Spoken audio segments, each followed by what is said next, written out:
আল্লাহর নবী বলেন, বুড়িমা, যার ভয়তে তুমি কাবা শরীফের নিকট থেকে নিরাপদ জায়গা যেটাকে মনে করেছে এই পর্যন্ত এসেছো, আমি সেই মক্কা নগরীর আব্দুল্লাহর তিন পুত্র নবী মুহাম্মদুর রাসূলুল্লাহ। বুড়ি বলছে, মুহাম্মদ সাল্লাল্লাহু আলাইহি সাল্লাম তোমার বিরুদ্ধে নেতৃবৃন্দ এত বাজে কথা বলেছে, আমরা ভুল বুঝেছি। তুমি এত উদার, এত মহৎ, আগে বুঝতে পারি নাই, জানতে পারি নাই, ভুলের মধ্যে ছিলাম। আমি আর কাফের রইলাম না, আমিও মুসলমান হয়ে গেলাম। লা ইলাহা ইল্লাল্লাহু মুহাম্মাদুর রাসূলুল্লাহ। নবীজি মসজিদে হারামে প্রবেশ করলেন। সব নেতারা কলা পাতা, কচু পাতার মতো থরথর করে কাঁপছে। হুজুর জিজ্ঞেস করলেন, ও কুরাইশের নেতারা, আমার কাছে আজ কি ধরনের ব্যবহার তোমরা আশা করো? তারা বললেন, ওদের রুগী আছে ভিতরে, সব ঠোঁটের কাছে এসেছে। বলছে, মুহাম্মদ সাল্লাল্লাহু আলাইহি ওয়াসাল্লাম একজন উত্তম ভ্রাতা, একজন উত্তম ভ্রাতুষ্পুত্রের কাছ থেকে যে ধরনের ব্যবহার আশা করা যায়, আমরা সেই ধরনের ব্যবহার আপনার কাছে আশা করি। নবীজি বললেন, কুরাইশের নেতারা শোনো, তোমাদের ব্যাপারে আমি আজ সেই কথাই বলবো যেই কথা বলেছিলেন আমার ভাই ইউসুফ আলাইহিস সালাম মিশরের প্রেসিডেন্ট হিসেবে তিনি সিংহাসনে বসা। তার সামনে তার ভাইরা যখন তাকে না চিনে, তার কাছে যখন এসেছে খাদ্য খাবার নেওয়ার জন্য, উনি তো ভাইগুলোকে চিনে ফেলেছিলেন। তিনি ওই 11 ভাই যারা তাকে কুয়ায় ফেলেছিল, ওই 11 ভাইয়ের ব্যাপারে আমার ভাই ইউসুফ আলাইহিস সালাম যে কথা বলেছিলেন, তোমাদের ব্যাপারে আমি আজকে সেই একই কথা বলবো। লা তাসরিবা আলাইকুম ইয়াউম। আজ তোমাদের বিরুদ্ধে আমার কোনো অভিযোগ নাই, তোমাদের বিরুদ্ধে আমার কোনো বিদ্বেষ নাই, তোমাদের বিরুদ্ধে আমার কোনো প্রতিহিংসা নাই। সবাইকে মাফ করে দিলাম, আবু সুফিয়ানকে মাফ করে দিলাম, আবু সুফিয়ানের বাড়ি যারা আশ্রয় নেবে তাদেরকে নিরাপত্তা দিলাম। সুবহানাল্লাহ। রাহমাতুল লিল আলামিন কাকে বলে? জনাবে মুহাম্মদ রাসূলুল্লাহ সাল্লাল্লাহু আলাইহি ওয়াসাল্লাম মক্কা দখল করলেন। তিনি যে যতগুলি যুদ্ধ করেছেন, কোন যুদ্ধই অফেন্সিভ ছিল না, সবগুলি ছিল ডিফেন্সিভ। যতগুলো কি ছিল? আত্মরক্ষামূলক যুদ্ধ ছিল। তিনি আক্রমণ করেন নাই, আক্রান্ত হয়ে জবাব দিয়েছে। তরবারি যে ইসলাম প্রচার হয় নাই, তরবারি দিয়ে ইসলাম প্রচার হয়। ইসলাম প্রচার হয়েছে উদারতার ভালোবাসা দিয়ে। সেজন্য বলতেছিলাম, নবী করিম সাল্লাল্লাহু আলাইহি সাল্লামের যত যুদ্ধ হয়েছে, কোন যুদ্ধ আক্রমণকারী তিনি ছিলেন না, আক্রান্ত হয়ে জবাব দিয়েছে। এবং সমস্ত যুদ্ধে মুসলমান ছিল কম, কাফের ছিল বেশি। জয় যুদ্ধ হয়েছে কারা? বলেন না কারা? মুসলমানেরা। আল্লাহ মুসলমানদেরকে বিজয় দান করেছেন সর্বত্র, বদরে, ওহদে, সব জায়গায়। আবারও করবেন ইনশাআল্লাহ। ফিজায়ে বদরে पैदा को फरिश्ते तेरी नुसरत को उतर सकते गर्दून से कतर अंदर कतर अब भी। বদরের মুসলমানদের মতো ঈমান যদি তোমাদের তৈরি হয়, আজও আকাশ থেকে কাতারে কাতারে ফেরেশতা আল্লাহ রাব্বুল আলামিন তোমাদের জন্য নাযিল করে দিতে পারে। বদরের মাঠে মুসলমান 300 আমার কাফের তো অগণিত। সেইখানে একজন মুসলমান দাঁড়িয়ে বলছিল, ইয়া রাসূলুল্লাহ, আমার কোনো অস্ত্র নাই, ইসলামের প্রথম জিহাদ আমি কি নিয়ে যাবো? একটা অস্ত্র দেন। হুজুর বললেন, আমার কাছে কোনো হাতিয়ার নাই। সাহাবী বললেন, হুজুর যাবেন, আপনার হাত দিয়া উঠাই আমার হাতে দেন। রাসূলুল্লাহ একটা শুকনা খেজুরের ডাল পাইলেন, শুকনা খেজুরের ডালটা তুলে নিজ হাতে সাহাবীর হাতে দিলেন। সাহাবী বলেন, রাসূলের দেওয়া শুকনা ডাল নিয়ে হাজার কাফেরদের ভিড়ের মধ্যে ঝাঁপিয়ে পড়লাম। রাসূলের দেওয়া শুকনা খেজুরের ডাল দিয়ে যখন আঘাত করলাম, ভাবলো তরবারি দিয়ে আঘাত করলে যেমন অবস্থা হয়, শুকনা ডালের আঘাতে কাফেরদের কলনা কেটে পড়ে গেল মাটির উপরে। কোনো বুঝতে পারে নাই। আল্লামা ইকবাল বলেছেন, দস্ত দস্ত दरिया भी न छोड़े हमने दस्त दस्त दरिया भी न छोड़े हमने बाहर जुल्मत पे दौड़ा दिए घूरे हमने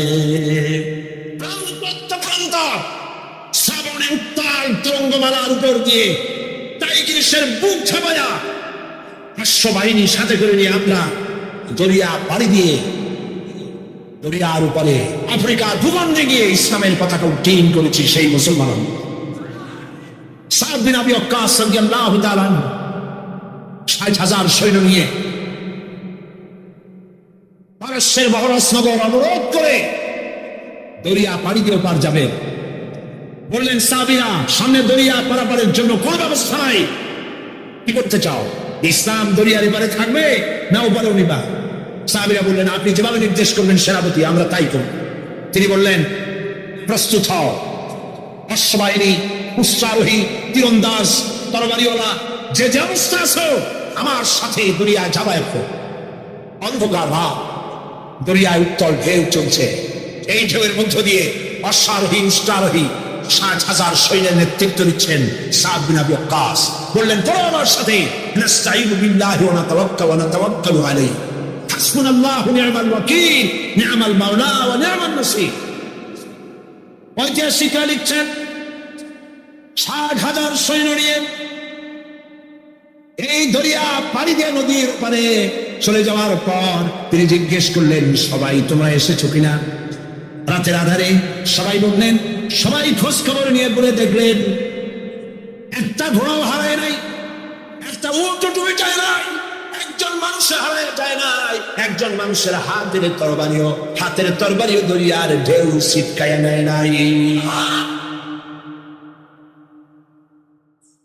আফ্রিকার কোন বুঝতে পেরেছে মুসলমানরা ঢুকেছে সেটা সেনাপতিকে বলল এই মুসলমানগুলির জায়গা করে দাও জঙ্গলের কাছে জঙ্গলের ভিতরে যে সমস্ত হিংস্র প্রাণী আছে ওরাই খাইয়া শেষ করে দেবে রাতের বেলায় যুদ্ধ করা লাগবে তাদের ওখানে থাকতে দাও হযরত সাদ বললেন একটা মঞ্চ বানাও সাহাবীরা একটা মস্ত মঞ্চ বানানো ইতিহাস শুনুন মুসলমান আপনার জীবনে গৌরব উজ্জ্বল ইতিহাস মুসলমানরা ভুলে গেছে যুবকরা ভুলে গেছে আজকের যুবকরা চিন্তা করেছে তারা সূর্য সেনের উত্তরসূরি আজকের যুবকরা মনে করছে তারা রবীন্দ্রনাথের উত্তরসূরি মুসলমান সূর্য সেনের উত্তরসূরি তোমরা নও তোমরা শহীদ পৃথিবীর উত্তরসূরি শাহজালালের উত্তরসূরি খানজাহানের উত্তরসূরি খালিদ বিন ওলীদের উত্তরসূরি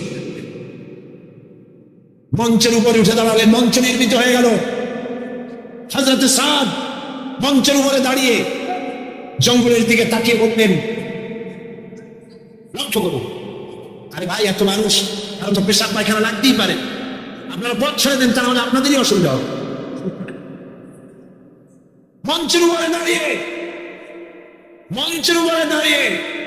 হযরত সাদ বললেন ইয়া আইয়াতুল হাসারাত ওয়াস সিবা নাহনু আসহাবু রাসূলুল্লাহ সাল্লাল্লাহু আলাইহি ওয়াসাল্লাম ফারজিউ ফাইন্না নাজিলুন ফামান ওয়াজাদনা বা'দাহু কাতালনাহু এই জঙ্গলের হিংস্র প্রাণীরা শুনে রাখো আমরা নবী রাসূলুল্লাহর সাহাবী এই এলাকা ইসলাম প্রচারের জন্য এই এলাকায় এসেছি আমরা এখানে রাত কাটাতে চাই সুতরাং তোমরা যারা এই জঙ্গলের ভিতরে হিংস্র প্রাণী আছো আমাদের নিরাপত্তার কারণে এই এলাকা ছেড়ে অন্যত্র চলে যাও আমার এই ঘোষণার পরে যদি কোনো হিংস্র প্রাণী আমাদের সামনে পড়ে যায় তরবারি দিয়ে ফয়সালা করা হবে কাফেররা চিন্তা করবে পাগলেরা কয় মঞ্চ বানাইয়া বাঘ সিংহরে ওয়াজ করতেছে একটা কথা হইল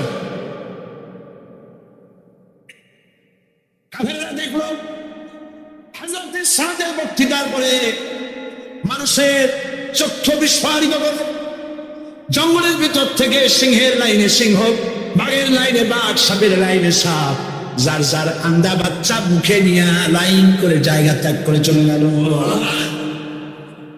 সেই মুসলমান আবার সেই দিন ফিরে আসতে পারে ফিরে আসবে ইনশাআল্লাহ বলে ইনশাআল্লাহ মুসলমান জীবন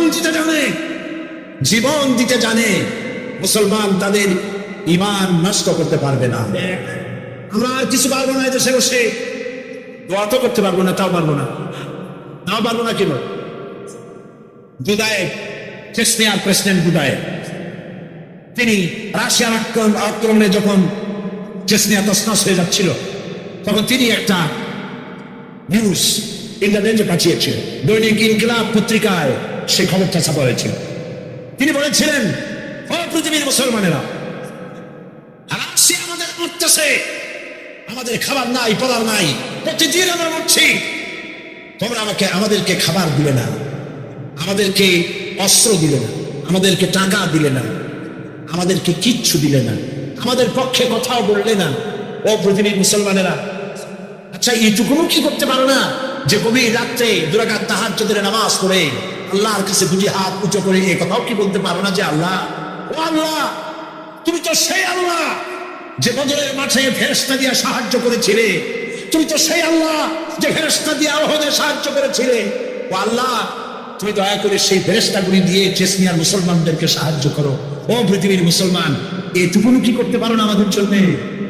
আজ আফগানের মুসলমানেরাও তাদের কথা, তাদের খবর ছড়ায় না, ওরা মারে এটা ছড়ায়, কিন্তু এরা কত মারে সেটা বলার মতো, সেটা নিউজ দেওয়ার মতো নিউজ মিডিয়াও তাদের হাতে নাই, তাদের সাহায্য করার জন্য আল্লাহ ছাড়া কেউ।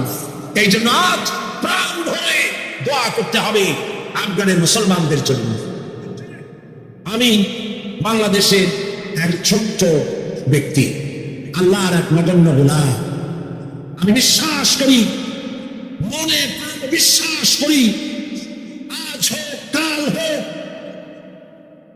কাবা শরীফ ভাঙতে এসে আব্রাহার যে দশা করেছিলেন আল্লাহ, আফগানিস্তানের বুকে বুশের সেই দশা আল্লাহ করে দিবেন। বুশ হবে ইতিহাসের শেষ আব্রাহা, ইনশাআল্লাহ।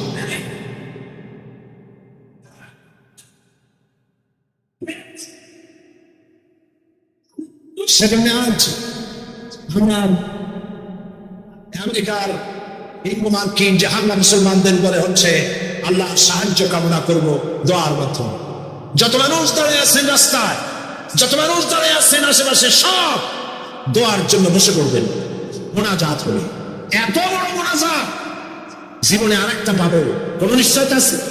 যে যেখানে দাঁড়াইছে বসা মানুষেরা বসা না, এত বড় মোনাজাত যার কপালে নাই সে তো কপাল পড়া, যে যেখানে দাঁড়িয়েছে বসা না। আর জোরে সোরে যেখানে করেন সাল্লাল্লাহু আলাইহি ওয়াসাল্লাম, তার সম্পর্কে সূরা নাহলের মধ্যে আল্লাহ পাক বলেছেন, নবুয়ত রিসালাত সম্পর্কে আল্লাহ পাক কথাটা এভাবে বলেছেন, وعلى الله قصد السبيل ومنها جائر ولو شاء لهداكم أجمعين।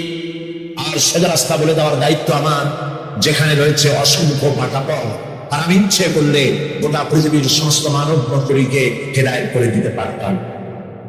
সোজা রাস্তা বলে দেওয়ার দায়িত্ব আমার। সেই সোজা রাস্তা বলে দেওয়ার দায়িত্ব আল্লাহ নিজে গ্রহণ করে নবীদের পাঠিয়েছেন। এজন্য পৃথিবীর সর্বশ্রেষ্ঠ মানুষ হলেন আল্লাহর নবীরা। বলুন তো সর্বশ্রেষ্ঠ মানুষ কারা? যাদের কোনো ভুল নাই, ত্রুটি নেই।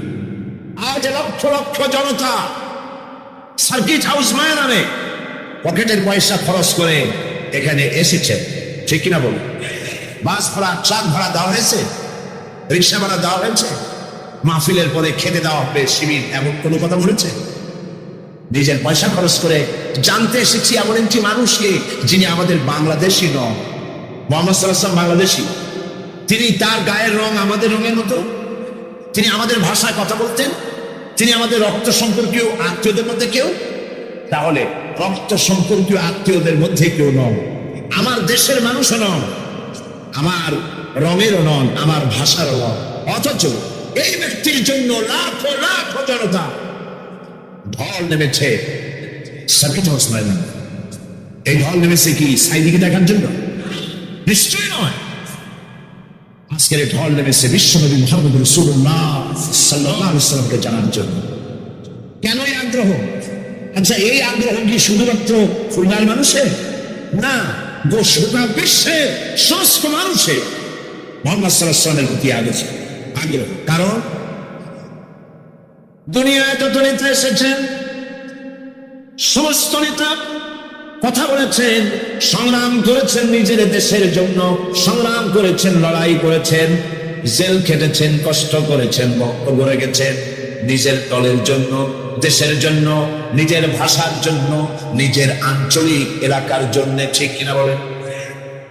পৃথিবীর যে কোনো দেশের নেতা এই চরিত্রে, প্রত্যেকটি নেতা, পৃথিবীর যে কোনো নেতার নাম আপনি বলবেন, সব নেতা নিজের অঞ্চল, নিজের ভাষা, নিজের মানুষ, নিজের দল, এই জন্যই কথা বলেছে সারা দুনিয়ার বিশ্ব মানবতার জন্য কথা বলেছেন, নারীর জন্য, সাদা মানুষের জন্য, কালো মানুষের জন্য, নির্যাতিত মানবতার জন্য, শ্রমিকের জন্য, কৃষকের জন্য, বিশ্বব্যাপী সমস্ত মানুষের অধিকারের কথা পৃথিবীতে একজনই বলেছেন, যার নাম বিশ্ব নবী, বিশ্ব নেতা, সাইয়্যিদুল মুরসালিন, আশরাফুল আম্বিয়া, মুহাম্মদ রাসূলুল্লাহ সাল্লাল্লাহু আলাইহি ওয়াসাল্লাম।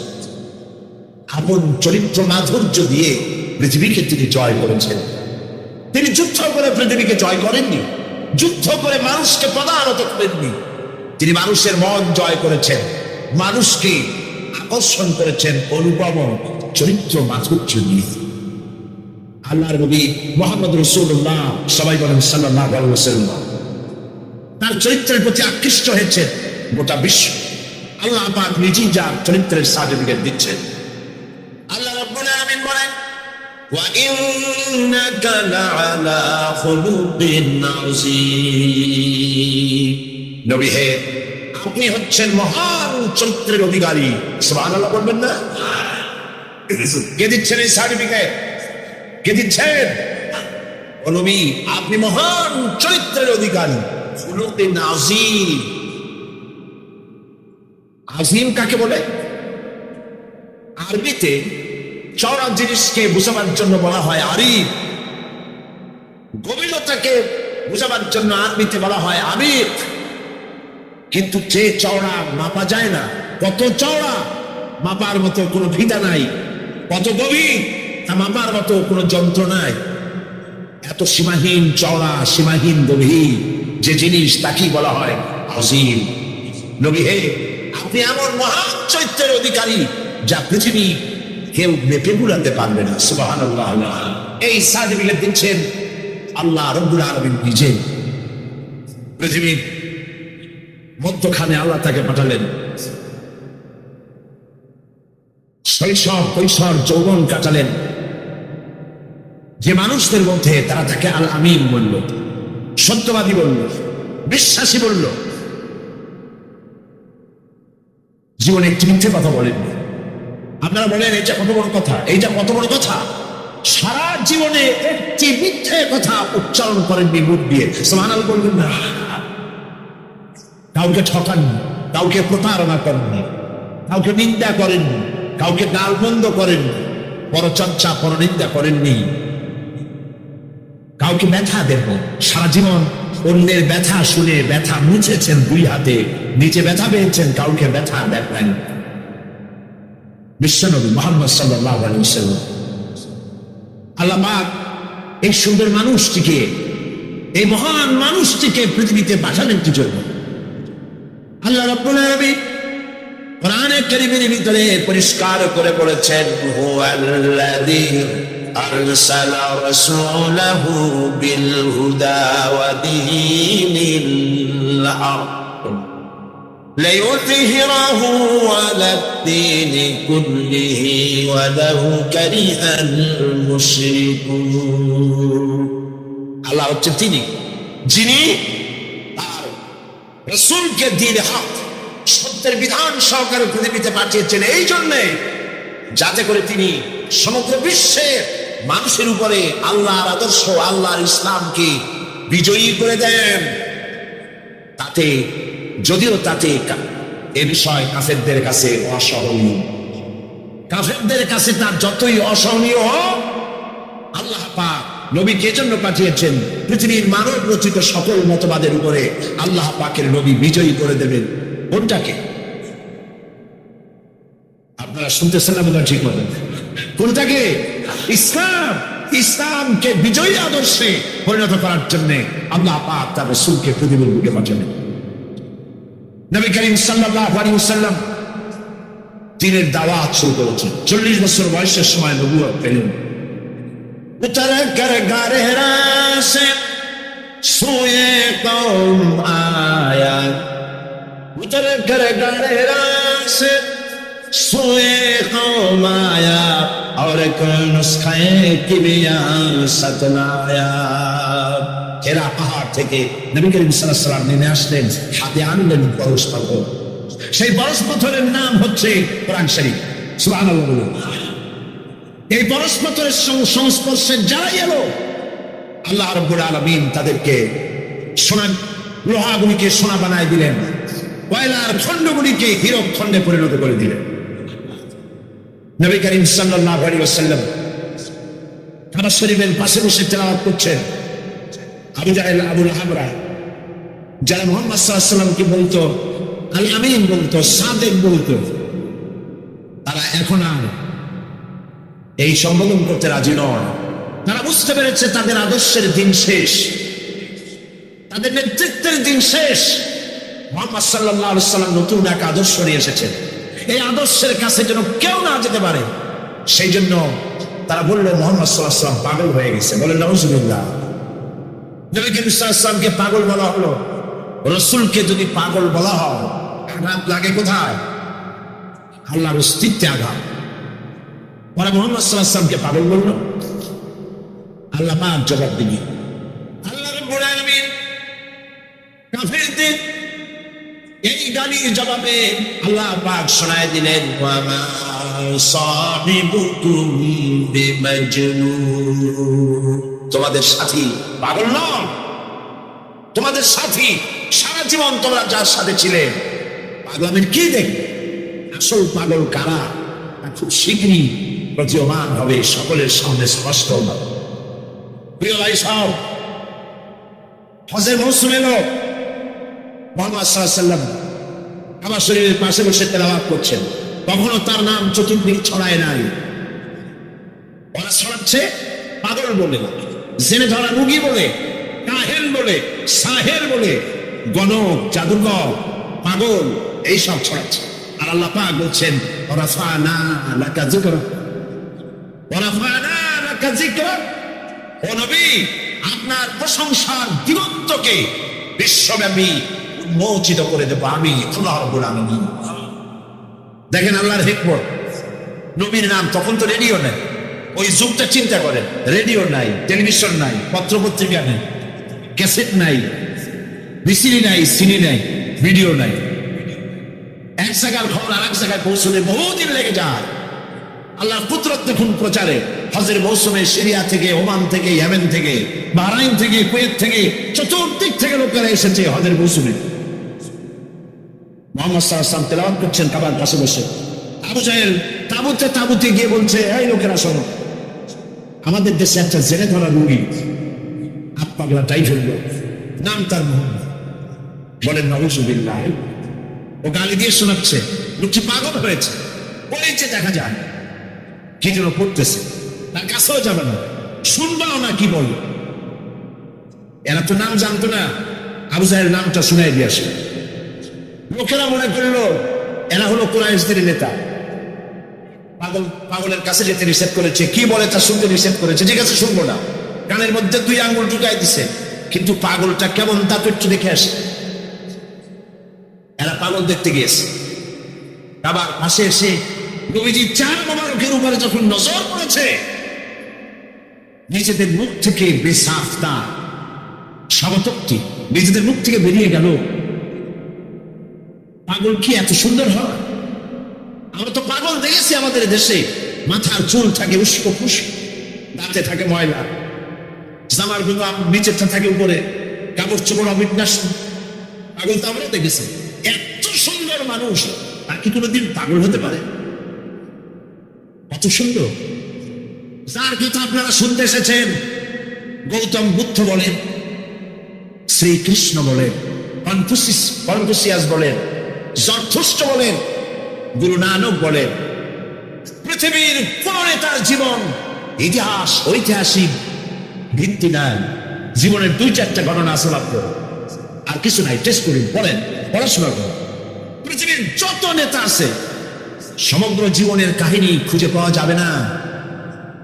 একমাত্র নবী মুহাম্মদ রাসূলুল্লাহ প্রাণ ভরে পড়েন সাল্লাল্লাহু আলাইহি ওয়াসাল্লাম, যার জন্ম ধাত্রীমাতা, জন্ম কেমনে হলো, ধাত্রীমাতা লালন পালন, শৈশব, কৈশোর, যৌবন, বিবাহ, হিজরত, নবুয়ত, যুদ্ধ বিগ্রহ, কেমনে হাসি দিতেন, কেমনে কথা বলতেন, মাথার চুল, মুখের দাড়ি কয় গাছ থেকে ছিল, কত গাছা কাঁচা ছিল, কিভাবে খানা খেতেন, কিভাবে টয়লেটে যেতেন, কিভাবে স্ত্রীর সঙ্গে সম্পর্ক রক্ষা করতেন, কিভাবে বাচ্চাদের সাথে ব্যবহার করতেন, কেমনে রাষ্ট্র চালাতেন, কেমনে যুদ্ধ করতেন, ছোট্ট তুচ্ছ জিনিস থেকে শুরু করে রাষ্ট্র পরিচালনা পর্যন্ত জীবনের সব কথা লিপিবদ্ধ হয়েছে। পৃথিবীতে এমন একজনও নাই, একজনই আছেন জনাবে মুহাম্মদ রাসূলুল্লাহ সাল্লাল্লাহু আলাইহি ওয়াসাল্লাম।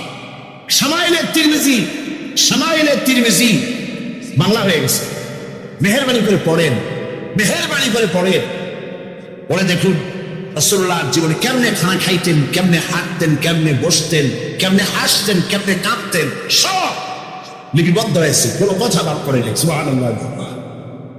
কারণ পৃথিবীর নেতারা তাদের জীবন দুই ভাগে বিভক্ত, একটা হচ্ছে পার্সোনাল লাইফ, আরেকটা হচ্ছে প্রাইভেট, কি বলে পাবলিক লাইফ।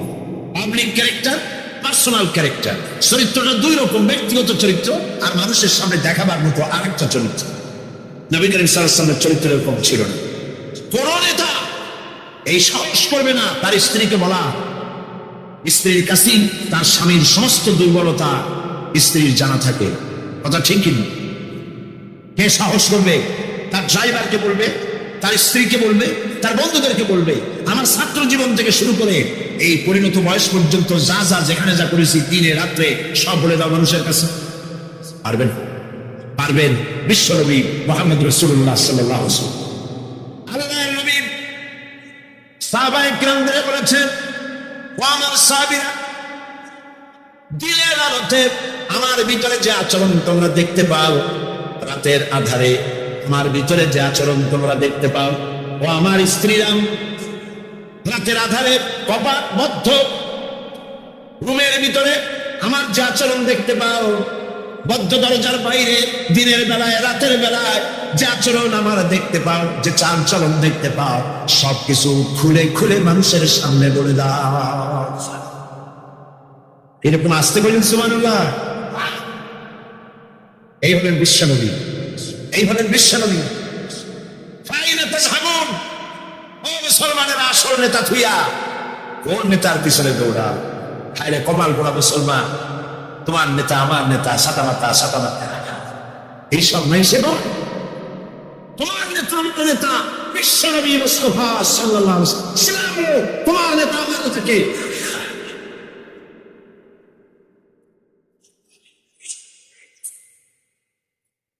জনাবে মুহাম্মদ রাসূলুল্লাহ, জনাবে মুহাম্মদ রাসূলুল্লাহ, সবাই বলেন সাল্লাল্লাহু আলাইহি ওয়াসাল্লাম। সুবহানাল্লাহ, কি চরিত্র, কি সুন্দর।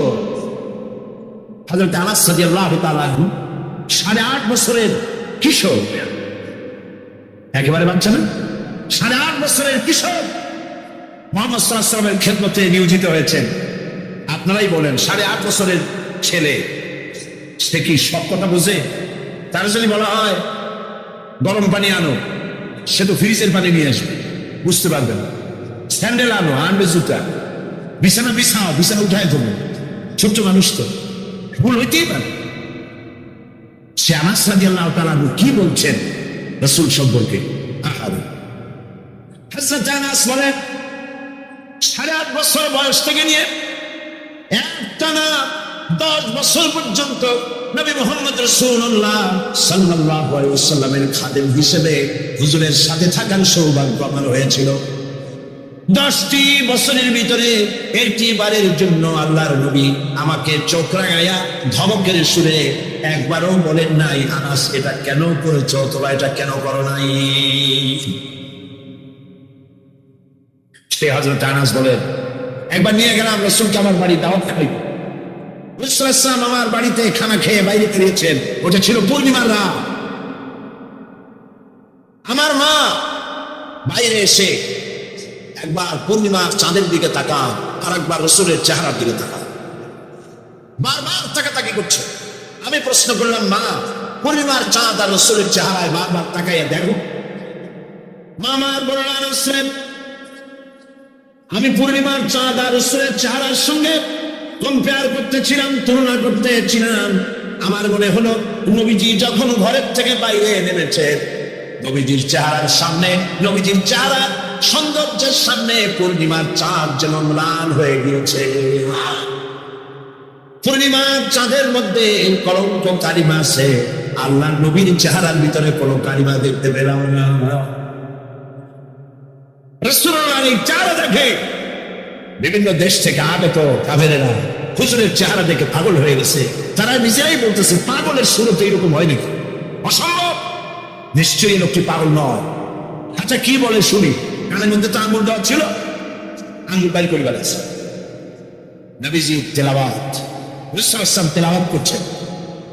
ভালো কারি যারা, সুন্দর গলার আওয়াজ আল্লাহ যাদেরকে দান করেছেন, সেই সুন্দর গলার আওয়াজ দিয়ে যখন তেলাওয়াত করে কারি, কেমন লাগে? খারাপ লাগে না মজা লাগে?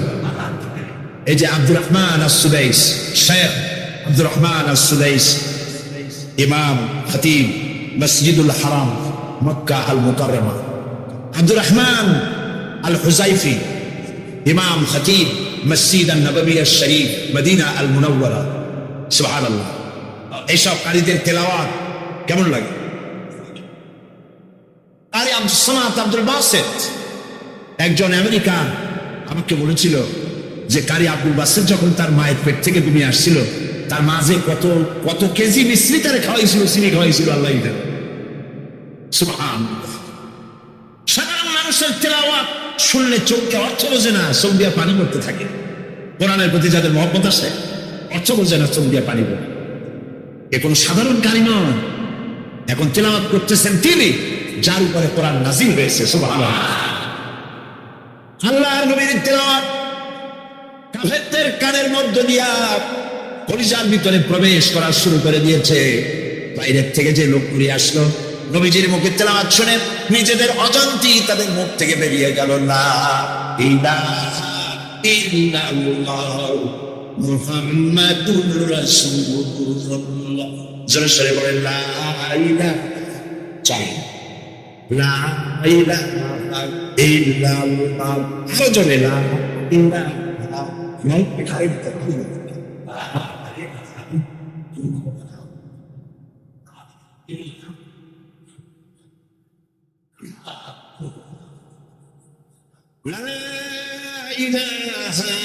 ইল্লাল্লাহ মুহাম্মাদুর রাসূলুল্লাহ। নবী করিম সাল্লাল্লাহু আলাইহি ওয়াসাল্লামের অনুপম চরিত্র মাধুর্যের মধ্য দিয়ে ইসলামের দাওয়াত ছড়িয়ে পড়ল সবখানে। সিরিয়া, কুয়েত, কাতার, বাহরাইন, মিশর সব দিকে ছড়িয়ে পড়তে লাগলো। কাফেররা বাধা বিন্ধ্যাচল সৃষ্টি করলো, তারা নেতৃত্ব দিতে চাইল, রাসূলুল্লাহ নেতৃত্ব নেন না। আবু তালেব বলেছিল, আবু তালেবের মুহাম্মদ সাল্লাল্লাহু আলাইহি ওয়াসাল্লামকে শুধু একটা প্রস্তাব দেন, সোনা দানা সুন্দরী নারী যা চায় সব দেব, তবু যেন লা ইলাহা ইল্লাল্লাহ এই দাওয়াতটা যেন না দেয়।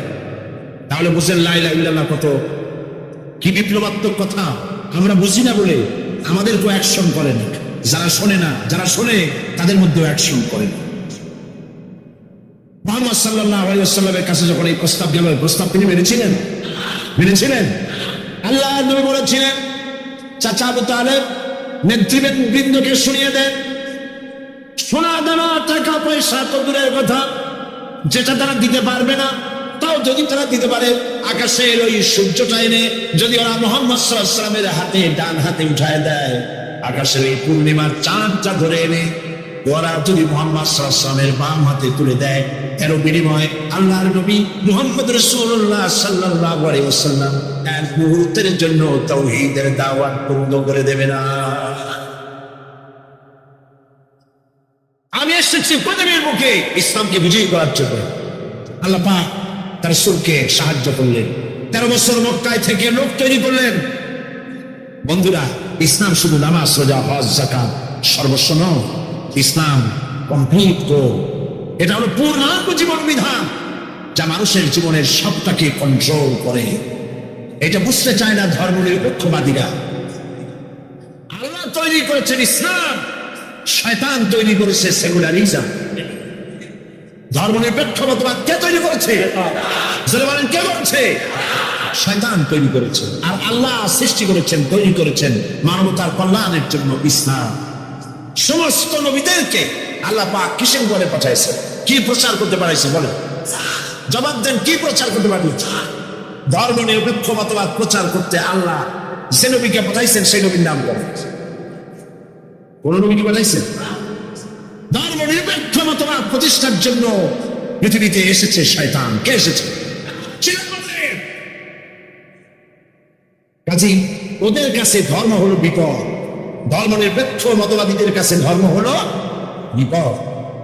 আর ইসলাম মানবতার কল্যাণ সাধনে পরিণীত ইসলাম এসে। তুমি কেন ধর্মনিরপেক্ষ মতবাদী হবে? তোমাকে ইসলামে আসতে হবে, কারণ ইসলাম আল্লাহর তৈরি করা। 13 বছর বসে লোক তৈরি করলেন নবীজি। কেমন লোক?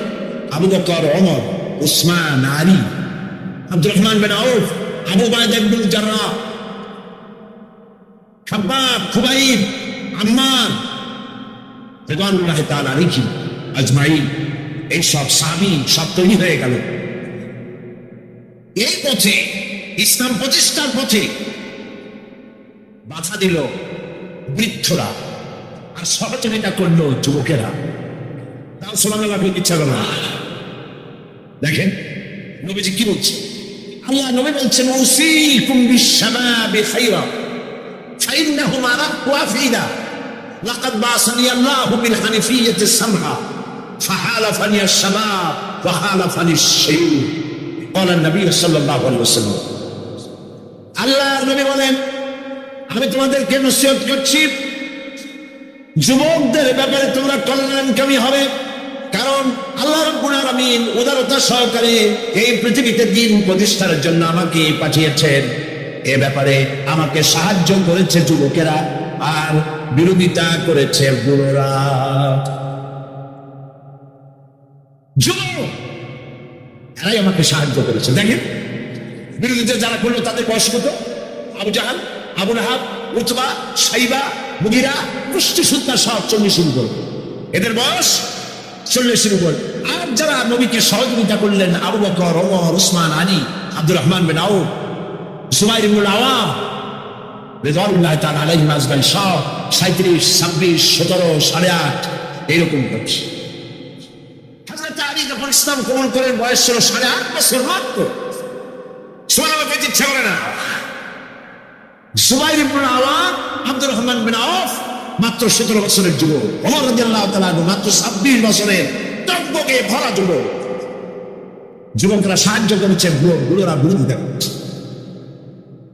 তাই বলে আজকে যে সমস্ত বৃদ্ধরা এখানে আসছেন তারা মন খারাপ করবেন। আমরাও কিন্তু ওই কালটা কাটাই আসছি, যৌবন কালটা, ঠিক না? আমি তো আপনাদের দলে, আমরা ওই কালটা কাটিয়ে এসেছি। তবে সেই কালটা যদি আল্লাহ দ্বীনের কাজে লেগে থাকে, সেটাই হলো কিসমতের কথা। সুবহানাল্লাহ। এই সৌভাগ্য ইসলামী ছাত্র শিবিরের। আলহামদুলিল্লাহ বলি, আলহামদুলিল্লাহ বলি। বন্ধুগণ, নবী করিম সাল্লাল্লাহু আলাইহি ওয়াসাল্লাম দ্বীন প্রতিষ্ঠার লক্ষ্যে 13 বছর পূর্ণ হয়ে গেল। মদিনায় লোক তৈরি হয়ে গেল, মক্কায় লোক তৈরি হয়ে গেল। এবার রাষ্ট্র ক্ষমতা হাতে নেওয়ার পালা। আজকের এই বিশাল জনসমুদ্রে ধর্মনিরপেক্ষ মতবাদী আদর্শে যদি কোনো বিশ্বাসী ব্যক্তি থাকেন, আমি আমার ওই ভাইকে বলবো, লক্ষ্য করে শোনেন, হিজরতের বেলায় রাসূলুল্লাহকে আল্লাহ কি শিখাচ্ছেন। যারা ধর্ম আর রাজনীতি আলাদা মনে করেন, ধর্মনিরপেক্ষতার আদর্শে বিশ্বাসী হওয়ার কারণে তারা কান খুলে শুনুন রাসূলুল্লাহকে হিজরতের সময় আল্লাহ কি দোয়া শেখান। আল্লাহ রাব্বুল আলামিন নবীজিকে শিখালেন হিজরতে। নবীজিকে শিখানো হলো, রব্বি আদখিলনি মুদখালা সিদকিন ওয়া আখরিজনি মুখরাজা সিদকিন ওয়াজআলনি মিন লাদুনকা সুলতানান নাসীরা। আয় আমার রব, আমাকে সত্যের সাথে প্রবেশ করাও, সত্যের সাথে আমাকে বের করো, আর সুলতানে নাসির আমার হাতে দাও। সুলতানে নাসির দুনিয়ার সব মুহাদ্দিসিন মুফাসসিরিনে কিরাম একমত, সুলতানে নাসির মানে রাষ্ট্রীয় পাওয়ার। আয় আল্লাহ, তুমি আমাকে রাষ্ট্রীয় পাওয়ার হাতে দাও, রাষ্ট্রীয় ক্ষমতা দাও। রাষ্ট্রীয় ক্ষমতা হাতে পেলেই জনগণকে ভালো বানানো যায়, শুধু নসিহত করে মানুষকে ভালো বানানো যায় না। ঠিক কিনা বলে? ঠিক কিনা বলে? রাষ্ট্রীয় ক্ষমতা হাতে থাকতে হয়। রাষ্ট্রীয় ক্ষমতা যদি ভালো মানুষের হাতে থাকে মানুষ ভালো হয়, খারাপ মানুষের হাতে থাকলে মানুষ খারাপ হয়ে যায়। কারণ উপরের পানি নিচে নামে, নিচের পানি কখনো উপরে যায় না। রাষ্ট্রের হুকুম মতোই তো দেশ চলে। এই রাষ্ট্রীয় ক্ষমতায় যারা থাকে তারা যদি সন্ত্রাসী না হয়, জনগণ সন্ত্রাসী হইতে পারে না।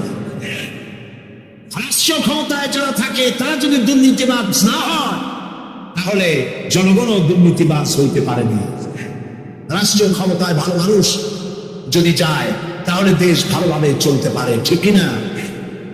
আল্লাহর নবী আরো বলেছেন, আকাশের অসংখ্য তারকা পুঞ্জের ভেতরে পূর্ণিমার চাঁদের যে মর্যাদা, রব্বুল আলামিনের নবী বলেন, আমার উম্মতের মধ্যে আমার উলামাদের সেই মর্যাদা। এদেশে ইসলাম, সততা, চরিত্র, দ্বীন, ঈমান যতটুকু টিকে আছে তা আলেমদের কারণে, তারই পীর বুজুর্গদের কারণেই তা টিকে আছে। সুবহানাল্লাহ। ইসলামী আন্দোলন, আলেম ওলামা, পীর বুজুর্গ, মাদ্রাসা মসজিদ, এরা এদেশের ঈমান, আমান, চরিত্র, দ্বীন, আমানতদারি, টুপি, দাড়ি এরাই টিকায় রাখছে। আলহামদুলিল্লাহ। সেজন্য ভাইরা, নবী করিম সাল্লাল্লাহু আলাইহি ওয়াসাল্লাম পৃথিবীতে এসেছিলেন দ্বীন প্রতিষ্ঠার জন্য। কাফেররা বরদাস্ত করতে পারে নাই। তারা চেয়েছে আল্লাহর দ্বীনকে দুনিয়া থেকে মিটায় দেবে। ওরা চায় দ্বীন মিটায় দেবে, আল্লাহ চান দ্বীন প্রতিষ্ঠা করবেন। কথা টিকবে কার? বলেন টিকবে কার? আল্লাহ রাব্বুল আলামিনের কথাই টিকবে। কালিমাতুল্লাহ হিয়াল উলিয়া, আল্লাহর কথাই সর্বোচ্চ থাকবে। আল্লাহ রাব্বুল আলামিন কোরআনে কারীমের মধ্যে বলে দিয়েছেন, ওয়ালা তাহিনু ওয়ালা তাহজানু ওয়া আনতুমুল আ'লাউনা ইন কুনতুম মুমিনিন।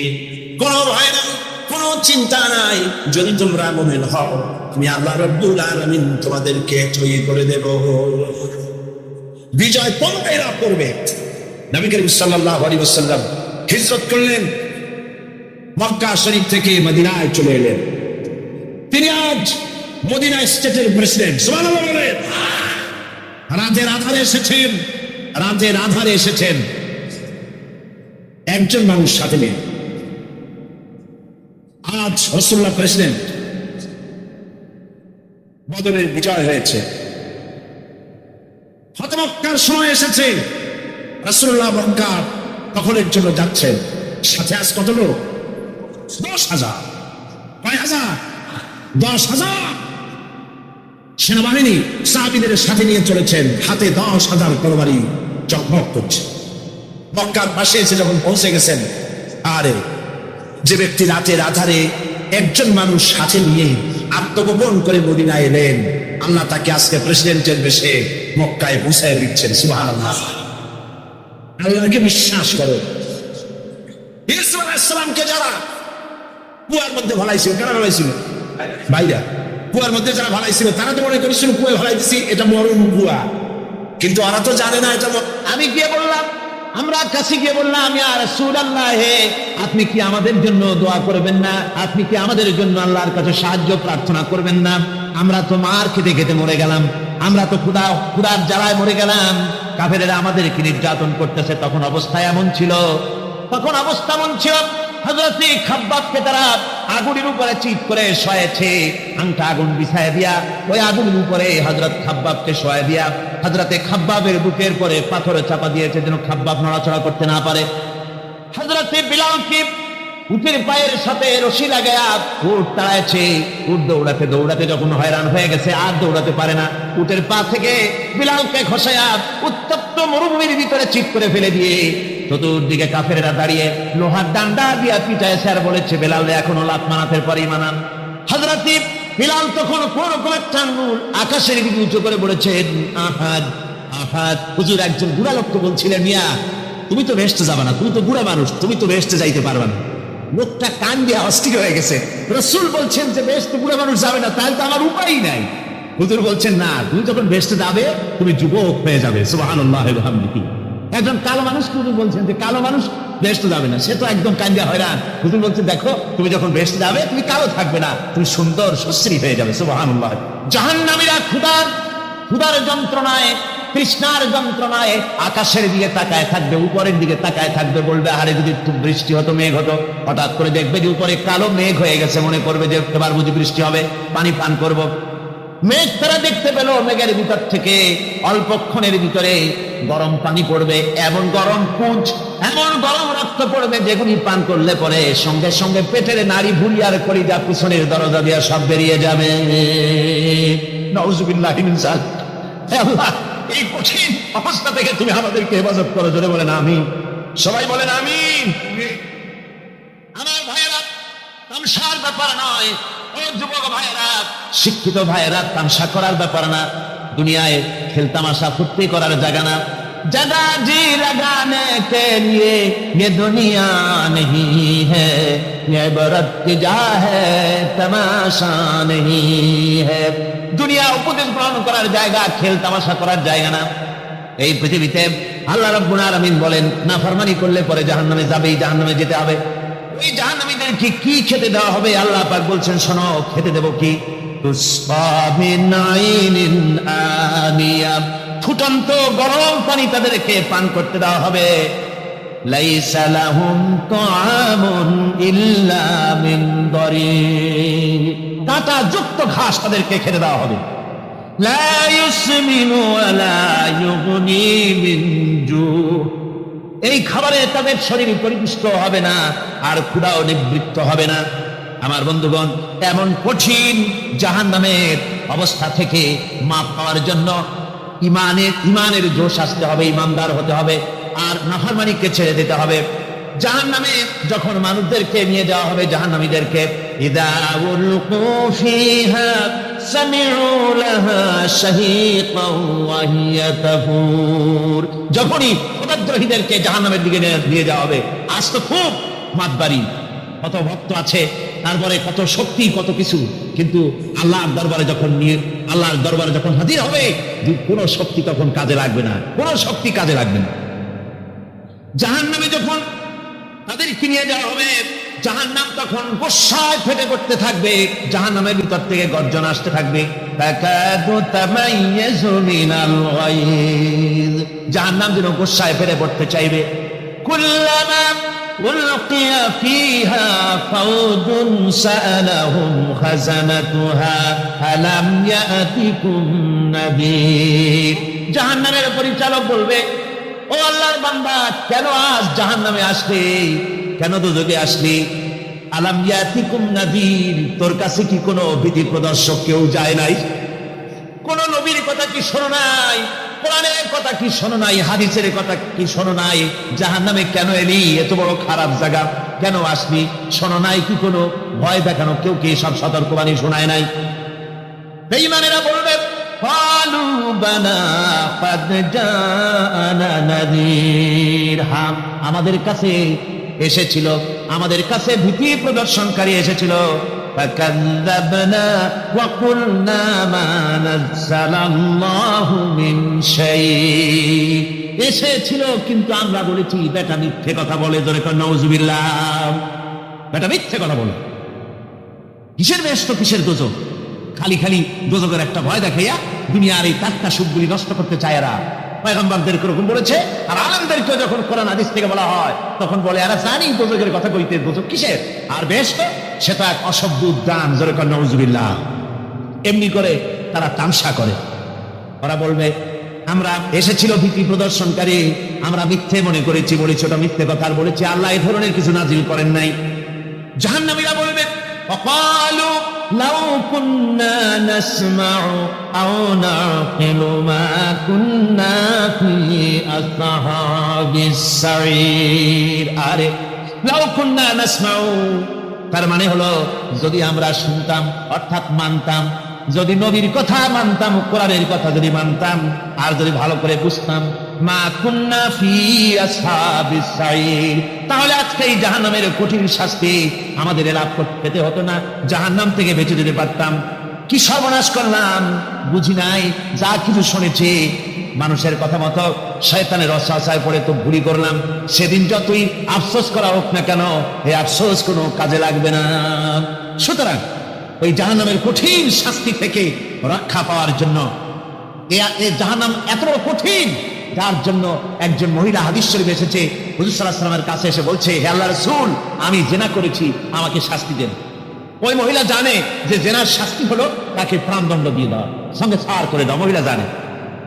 হুজুরের সামনে এসে বলছে, হুজুর আমি জেনা করেছি। হুজুর মুখ ফিরালেন ডান দিকে, মহিলা আবার ডান দিকে এসছে, বলছে হুজুর আমি জেনা করে শাস্তি দেন। হুজুর আবার বাম দিক ফিরলেন, মহিলা আবার বাম দিকে। তিনবার বলা হয়ে যাওয়ার পর হুজুর বলছেন, ও মহিলা, জেনা করার পর তার দ্বারা তুমি গর্ভবতী হয়েছো নাকি? বলে হ্যাঁ, গর্ভবতী হয়েছে।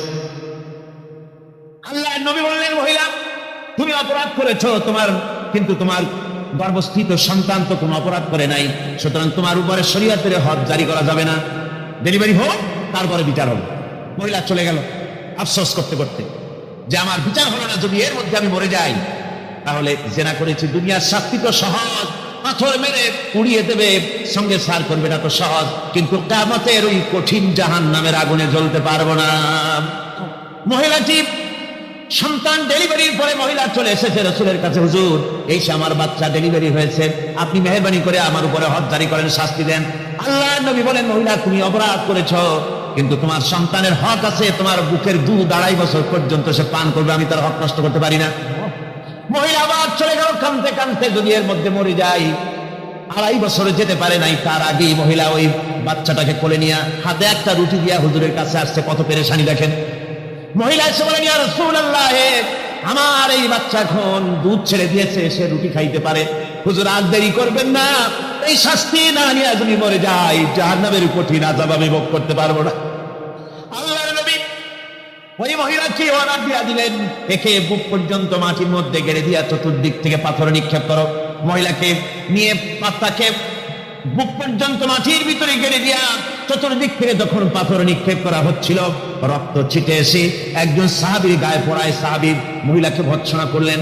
আল্লাহর নবী বললেন, শুনতে পেরে নবীজি বললেন, ও সাহাবী ভৎসনা করো না, বরং এই মহিলার তওবা আল্লাহ রাব্বুল আলামিন এমন ভাবে কবুল করেছেন, যদি সে তওবা দুনিয়ার সব মানুষকে ভাগ করে দেওয়া যায় তাহলে সমানভাবে ভাগ করে দেওয়া যাবে। আমার বন্ধুগণ, কিয়ামতের দিন ওই কঠিন অবস্থা থেকে, জাহান্নাম থেকে বাঁচার জন্য সকলকেই চেষ্টা করতে হবে, ভালো কাজ করতে হবে, ঈমানের উপরে চলতে হবে। আল্লাহ রাব্বুল আলামিন বলেন, ইন্নাল্লাযীনা কাযযাবু বিআয়াতিনা ওয়াস্তাকবারু আনহা লা তুফাত্তাহু লাহুমুল আবওয়াবুস সামা। যারা কিয়ামতকে অস্বীকার করেছে, আমার আয়াতকে মিথ্যা মনে করেছে এবং আমার দিন থেকে যারা ফিরে গেছে, আমি তাদের জন্য আকাশের দরজা খোলা হবে না। ওয়ালা ইয়াদখুলুনাল জান্নাহ, আর তাদের জন্য বেহেশতের দরজাও খোলা হবে না। হাত্তা ইয়ালিজাল জামালু ফি সামিল খিয়াত। আল্লাহ রাব্বুল আলামিন বলেন, উটের সূচের ছিদ্র দিয়ে উট গমন করা বরং সহজ হতে পারে, সম্ভব হতে পারে। এই লোকগুলির আল্লাহর জান্নাতে প্রবেশ করা এর থেকেও অসম্ভব, অর্থাৎ কখনোই তারা জান্নাতে প্রবেশ করতে পারবে না।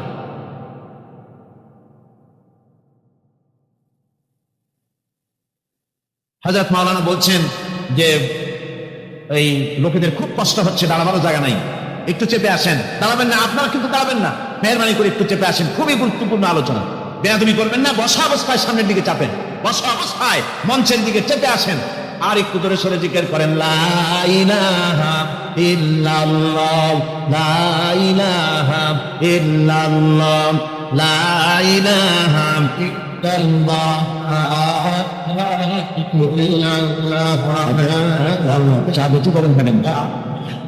জোরে করেন, লা ইলাহা ইল্লাল্লাহ।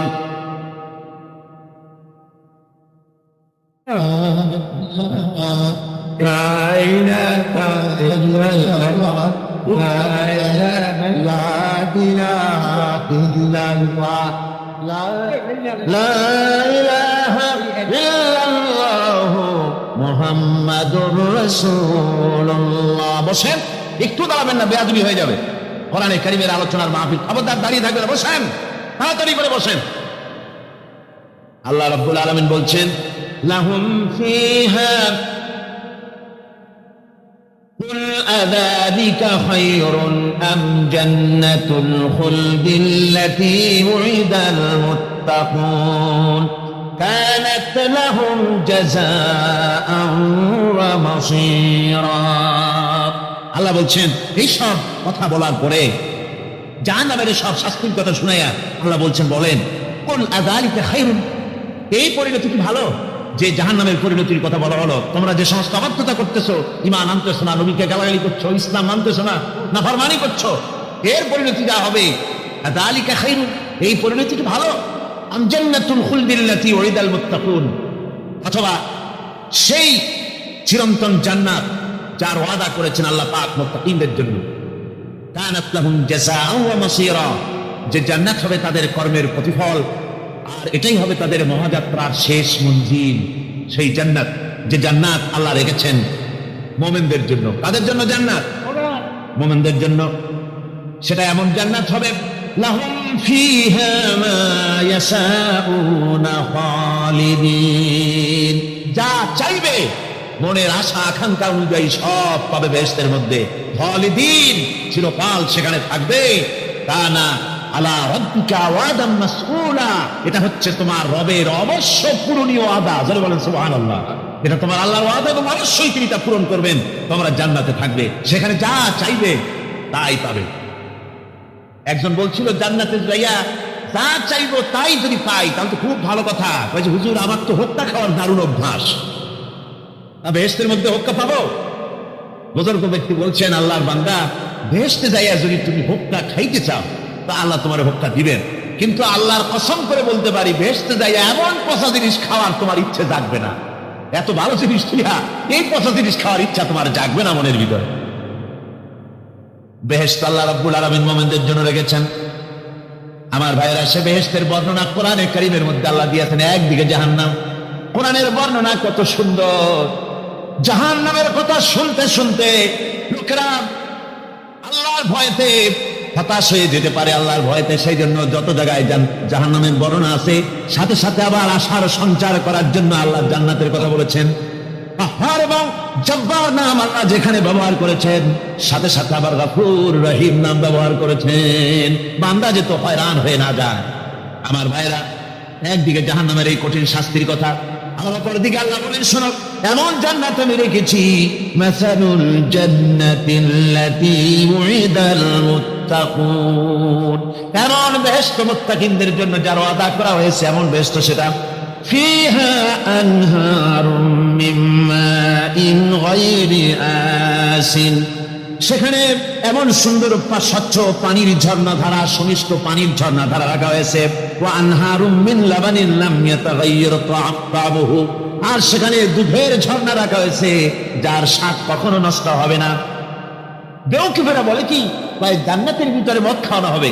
ওই যে একটা সাপ্তাহিক পত্রিকা, এক শয়তান মহিলা, অর্থাৎ ইসলাম যাবে না জানে না, খবিসা মহিলা, ইসলামের প্রতি বিদ্বেষ, এই বিদ্বেষ নিয়ে সে লিখেছে বেহেশত হচ্ছে অসভ্য উদ্যান। জোরে কর নাউজুবিল্লাহ। বেহেশত হচ্ছে অসভ্য উদ্যান, আর এই বেহেশতের ভিতরে পৃথিবীর অতৃপ্ত বহুগামী পুরুষদের স্থান হচ্ছে বেহেশত। আর সেই বেহেশতের ভিতরেই আল্লাহ পাক মানুষদেরকে মদ খাওয়া সুন্দরী সুন্দরী নারী দেবেন। এই সব সুন্দরী নারী আর মদের প্রলোভন দেখিয়ে মানুষকে নামাজ পড়াবার জন্য, রোজা করবার জন্য উৎসাহিত করা হয়েছে। ধরে কর নাউজুবিল্লাহ। কোরআন শরীফে কোথাও বলা হয় নাই যে বেহেশতের মধ্যে আল্লাহ মদ খাওয়াবেন। আছে কোথাও? আছে কোথাও? বরং আল্লাহ রাব্বুল আলামিন বলেছেন জান্নাতে কি পান করাবো শোনো, ওয়াসাকাহুম রাব্বুহুম শারাবান তাহুরা, জান্নাতের ভিতরে তোমাদেরকে পান করানো হবে শারাবান তাহুরা, পবিত্র পানীয়। তাহের এবং তাহুর দুটি কথা। তাহের বলা হয় সেই জিনিসকে যা নিজে পাক আর একজনকে পাক করতে পারেন, যেমন মধু, যেমন তেল, যেমন দুধ নিজে পাক, কিন্তু দুধ দিয়ে যদি কেউ গোসল করে, দুধ দিয়ে যদি কেউ উযু করে, ও নিজে পাক কিন্তু আপনাকেও পাক করতে পারবেন। এটার নাম হচ্ছে তাহের। আর তাহুর বলা হয় সেই জিনিসকে যে নিজেও পাক এবং অন্যকেও পাক করে দিতে পারে, যেমন পানি। পানি নিজে পাক, ওটার দ্বারা উযু করলে, গোসল করলে সেও কি হবে? পাক হয়ে যাবে। আল্লাহ তাই বলেন জান্নাতের ভিতরে ওয়াসাকাহুম রাব্বুহুম শারাবান তাহুরা, জান্নাতের ভিতরে শরাবে তাহুর পান করানো হবে। ওই শরাবটা নিজেই পান, আর যে পান করবে তাকে আরো পরিচ্ছন্ন পবিত্র করে দেবে। জোরে বলেন সুবহানাল্লাহ। সেই শরাব হবে এমন খিতামুহু মিস্ক, যার মুখগুলি সুন্দর করে সুগন্ধ জিনিস দিয়ে, সুগন্ধি দিয়ে, মিস্ক দিয়ে আটকানো রয়েছে।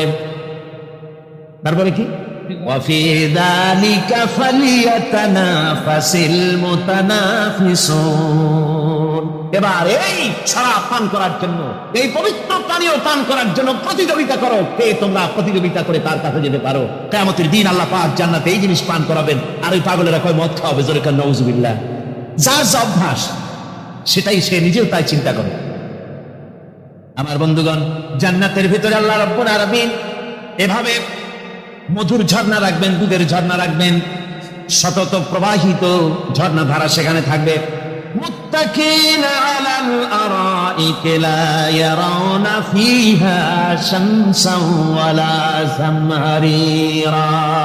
জান্নাতীরা ঠেস দিয়ে ছায়ার মধ্যে আরাম করে বসে থাকবেন, না তাদেরকে সূর্যের তাপ জ্বালাতন করবে, আর না তাদের কোনো সেখানে কোনো কষ্ট হবে। এমনি করে আরাম করে তারা তার ভেতরে থাকবে, আর সেখানে তাদেরকে সুন্দর করে ছায়া সুনিবিড় এক সুন্দর জান্নাতের ভেতরে এক সুন্দরতম পরিবেশের মধ্যে আল্লাহ রাব্বুল আলামিন তাদেরকে সেখানে রাখবেন। এরপরে তারা ওয়াইদা রাআইতা সুম্মা রাআইতা নাঈমান ওয়া মুলকান কাবীরা। সেখানে যেদিকেই তাকাবে সেদিকেই শুধু নিয়ামতের সাম্রাজ্য দেখতে পাবে, শুধু নিয়ামত আর নিয়ামত, এগুলি তাদের চোখে পড়বে। সেখানে না সূর্যের তাপ আর না শীতের প্রকোপ, কোনো কষ্ট নাই, মানুষের শরীর থেকে ঘামও বেরোবে না, সেখানে বার্ধক্য এসে কাউকে পীড়া দিবে না। আমার ভাইয়েরা, ওই জান্নাতের ভিতরে আল্লাহ রাব্বুল আলামিন অগণিত নিয়ামত মানুষের জন্য রেখেছেন, নিজের বান্দার জন্য রেখে দিয়েছেন। ওয়া হুরুন আইন, বেহেশতীদের জন্য রয়েছে সুন্দর চক্ষুধারী হুরগণ রয়েছে সেখানে জান্নাতীদের জন্য। কামসালিল লুউলুইল মাকনুন, যেন সে এত সুন্দর, যেন গোপনে রক্ষিত মুক্তার মতো, মুক্তা সদৃশ, এভাবে সুন্দর সুন্দরী হুরিগণকে, হুরদেরকে আল্লাহ রাব্বুল আলামিন তার বান্দাদেরকে সেখানে রেখেছেন। লা ইয়াসমাউনা ফিহা লাগওয়ান ওয়ালা তা'সীমান ইল্লা কিলান সালামান সালামা। কোন পাপ সেখানে মানুষ দেখবে না, কোন বাজে কথা সেখানে শুনবে না, শুধু শান্তি আর শান্তি। আল্লাহ রাব্বুল আলামিন মুমিন বান্দাদের বলবেন, উদখুলুল জান্নাতা আনতুম ওয়া আজওয়াজুকুম তুহবারুন। আল্লাহ রাব্বুল আলামিন বলবেন, ও আমার বান্দারা, জান্নাতে প্রবেশ করো, তোমাদের স্ত্রীদেরকে সাথে নিয়ে জান্নাতে চলে যাও। সুবহানাল্লাহ। তোমাদের স্ত্রীদেরকে নিয়ে, সাথে করে নিয়ে জান্নাতের ভিতরে চলে যাও, সেখানে তোমরা আরামে থাকো। ইউতাফু আলাইহিম বিসহাফিন মিন যাহাবিন ওয়া আকওয়াবিন ওয়া ফিহা মা তাশতাহিল আনফুসু ওয়া তালাজ্জুল আ'য়ুন ওয়া আনতুম ফিহা খালিদুন। তাদের সামনে সেখানে স্বর্ণ নির্মিত থালা এবং সমস্ত পাত্র তাদের সামনে ঘুরতে থাকবে। তারা সেখানে আরামে মন ভোলানো সাজ সজ্জা সরঞ্জামাদি ইত্যাদি দেখে তারা সেখানে অবাক হয়ে যাবে। এত সুন্দর জান্নাতের পরিবেশ দেখে তারা হয়রান হয়ে যাবে। এই জান্নাতীদেরকে আল্লাহ রাব্বুল আলামিন ফেরেশতাদেরকে অর্ডার করবেন, ও আমার ফেরেশতারা, আমার এই বান্দাগুলিকে জান্নাতের দিকে নিয়ে যাও। وسيق الذين اتقوا ربهم إلى الجنة زمرا। যারা আল্লাহকে ভয় করে জীবন চালাইছে, আল্লাহকে ভয় করে যারা জীবন সমাজ ব্যক্তি পরিবার রাষ্ট্র পরিচালনা করেছে, আল্লাহ রাব্বুল আলামিন বলবেন, ও আমার ফেরেশতারা, আমার এই বান্দাগুলিকে জান্নাতের দিকে নিয়ে যাও। ফেরেশতারা জান্নাতীদেরকে হাকায়া জান্নাতের দিকে নিয়ে যেতে থাকবে। আবার ওদিকে আছে ওয়াসিকাল্লাযীনা কাফারু ইলা জাহান্নামা যুমারা, জাহান্নামীদেরকে হাকায় নিয়ে যাওয়া হবে কোন দিকে? জাহান্নামের দিকে। এখন ওয়াসিকা মানে হাকায় নিয়ে যাওয়া, বেহেশতীদেরকেও হাকায় নিয়ে যাবে, আর জান্নাতীদের কি কয় দোজখী যারা তাদেরকেও হাকায় নেওয়া হবে, আর বেহেশতীদেরকেও হাকায় নেওয়া হবে। এটা কেমন কথা? দুই জায়গায় হাকানি খাওয়ান লাগবে। হাকানি বোঝেন তো? ধাক্কা। তো দুই জায়গায় ধাক্কা খাইতে হবে, তাহলে কিরকম বেহেশত দেব? ফেরেশতাদের ধাক্কা খাইতে খাইতে যাওয়া লাগবে, ব্যাপারটা কি? আমার ভাইরা, ব্যাপারটা হচ্ছে এই, আমি দৃষ্টান্ত দিতে গিয়া বলি, অনেকদিন বন্ধুর সঙ্গে দেখা হয় নাই, বহু বছর পর হঠাৎ করে এক বন্ধু আরেক বন্ধুর বাড়িতে এসেছে, যে বলছে, ভাই যদিও বহু বছর পর এসেছি, কিন্তু আমার হাতে সময় নাই, আগামীকাল সময় তোমার বাড়িতে থাকবো না। ওই বাড়িওয়ালা বন্ধু বলে, বন্ধু যতই ব্যস্ততা তুমি দেখাও না কেন, আজকে যখন তোমার একবার পাইছি, আমি তোমাকে ছাড়বো না। এই হলো একটা ছাড়বো না। আর ঢাকা হাইকোর্টের সামনে থেকে মকিন গাজী পালায় গেছে ডাকাত।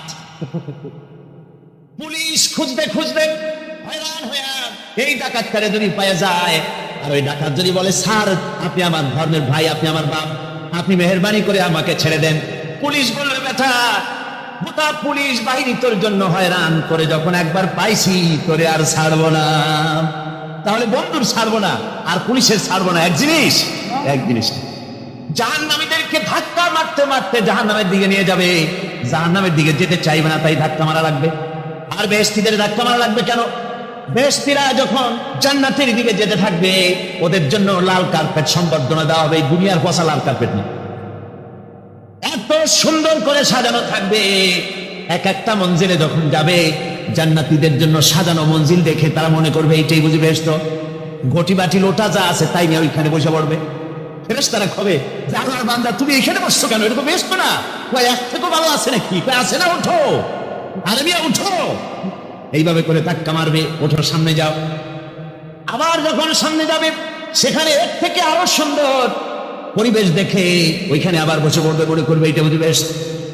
বলা হয়, ফেরেশতারা বলবে, আল্লাহর বান্দা এটা জান্নাত না, এর থেকেও ভালো জায়গা, সুন্দর জায়গা আছে। এইভাবে ধাক্কা মারতে মারতে তাদেরকে জান্নাতের কাছে নিয়ে যাওয়া হবে। হাত্তা ইযা জাউহা ওয়া ফুতিহাত আবওয়াবুহা ওয়া ক্বালা লাহুম খাযানাতুহা সালামুন আলাইকুম তিবতুম ফাদখুলুহা খালিদিন। এভাবে ধাক্কাতে ধাক্কাতে যখন তাদেরকে জান্নাতের দরজার কাছে নিয়ে যাওয়া হবে, আগের থেকেই তাদের জন্য দরজা খোলা থাকবে। সুবহানাল্লাহ, আগের থেকেই জান্নাত খুলে রাখা হবে। তাদেরকে বলা হবে, ওই জান্নাতের পরিচালক তিনি বলবেন, আসুন, ওয়েলকাম করবেন তাদেরকে, সালামুন আলাইকুম, আপনাদের প্রতি আল্লাহর শান্তি বর্ষিত হোক। বড় ভালোভাবে জীবনযাপন করেছিলেন দুনিয়ায়, আল্লাহর হুকুম মেনে চলেছিলেন, আল্লাহর হুকুম পালন করেছিলেন। দুনিয়ার বুকে বড় অশান্তি, মানুষের নির্যাতন, মানুষের বদনামি, জেল জরিমানা, রাত জেগে তাহাজ্জুদের নামাজ পড়া, যাদের ময়দানে কষ্ট করে রক্ত দেওয়া, শহীদ হওয়া, কত কষ্ট করে আল্লাহর দ্বীন জমিনে কায়েমের চেষ্টা করেছেন, নিজের জীবনকে ভালো রেখেছেন, পবিত্র রেখেছেন। আজকে আপনার জন্য এই জান্নাত, ফাদখুলুহা খালিদিন, জান্নাতে প্রবেশ করুন এবং চিরকাল এই জান্নাতের ভিতরে থাকুন। আল্লাহ রাব্বুল আলামিন ওই জান্নাতের সব কিছু দান করে দিবেন তাদেরকে, বেহেশতের মধ্যে তারা পৌঁছে যাবে। আর এই বেহেশতে পৌঁছে যাওয়ার আগে আরেকটি ঘটনা ঘটবে, সেটা হচ্ছে আল্লাহর নবী তিনি কাঁদতে থাকবেন। আল্লাহ রাব্বুল আলামিন বলবেন, নবী আপনি কাঁদেন কেন? আজকে তো আপনার কাঁদার দিন না, আজকে তো কাঁদার দিন না, কেন কাঁদেন? মাকামে মাহমুদ দিয়েছি, আপনাকে কাউসার দান করেছি, কেন কাঁদেন? নবীজি বলবেন, রব্বুল আলামিন আমি দেখতে পাচ্ছি মাঝে মাঝে ফেরেশতারা আমার উম্মতগুলিকে জাহান্নামের দিকে নিয়ে যাচ্ছে। আল্লাহ রব্বুল আলামিন বলবেন, আমার নবী, আমার হাবিব, জান্নাতি উম্মতগুলি আপনি বাছাই করে নেন। হযরত আয়েশা রাদিয়াল্লাহু তাআলা আনহা বলেছেন, একথা শোনার পরে আমি প্রশ্ন করলাম, ইয়া রাসূলুল্লাহ, ওই পরকালে কিয়ামতের ময়দানে অসংখ্য নবীদের মাঝে, অসংখ্য উম্মতের মধ্য থেকে আপনার জান্নাতি উম্মত আপনি কি করে বেছে নেবেন? হুজুর বলেন, আয়েশা শরীফ, যদি কোনো ঘোড়ার কপাল যদি থাকে সাদা, আর সাদা কপালওয়ালা ঘোড়াটা যদি অনেকগুলি ঘোড়ার মধ্যে হারিয়ে যায়, তাহলে সাদা কপালওয়ালা ঘোড়াটারে কি তার মালিক খুঁজে পাবে নাকি? হযরত আয়েশা বলেন, হুজুর অনায়াসে পাবে। হুজুর বলেন, কিয়ামতের দিন অসংখ্য মানুষের ভিতরে আমার জান্নাতুল উম্মত আমি এইভাবে বেছে নেব, যারা দুনিয়ার ভেতরে নামাজ পড়েছে, ঈমান এনেছে, ঈমানদার ছিল, দ্বীনের কাজ করেছে, আল্লাহর সাথে নাফরমানি করে নাই, নামাজ পড়েছে সঠিকভাবে, আল্লাহর সঙ্গে নাফরমানি করে নাই, সঠিকভাবে দ্বীন পালন করেছে, তাদের চেহারার ভিতরে ঈমানের নূর চমকাতে থাকবে। ওই ঈমানের নূরের চমক দেখে দেখে আমার উম্মতগুলি আমি বাছাই করব। সেদিন ওই কিয়ামতের ময়দানে যারা নামাজ পড়ে না, রোজা রাখে নাই, বরং দিনের সঙ্গে বিরোধিতা করেছে, আল্লাহর সঙ্গে নাফরমানি করেছে, ইসলামকে অস্বীকার করেছে, আল্লাহর দিন যারা জমিনে কায়েম করতে চায় তাদের সঙ্গে বেয়াদবি করেছে, ওরা বলবে হে রাসূল আমিও তো আপনার উম্মত, আমারও সুপারিশ করুন।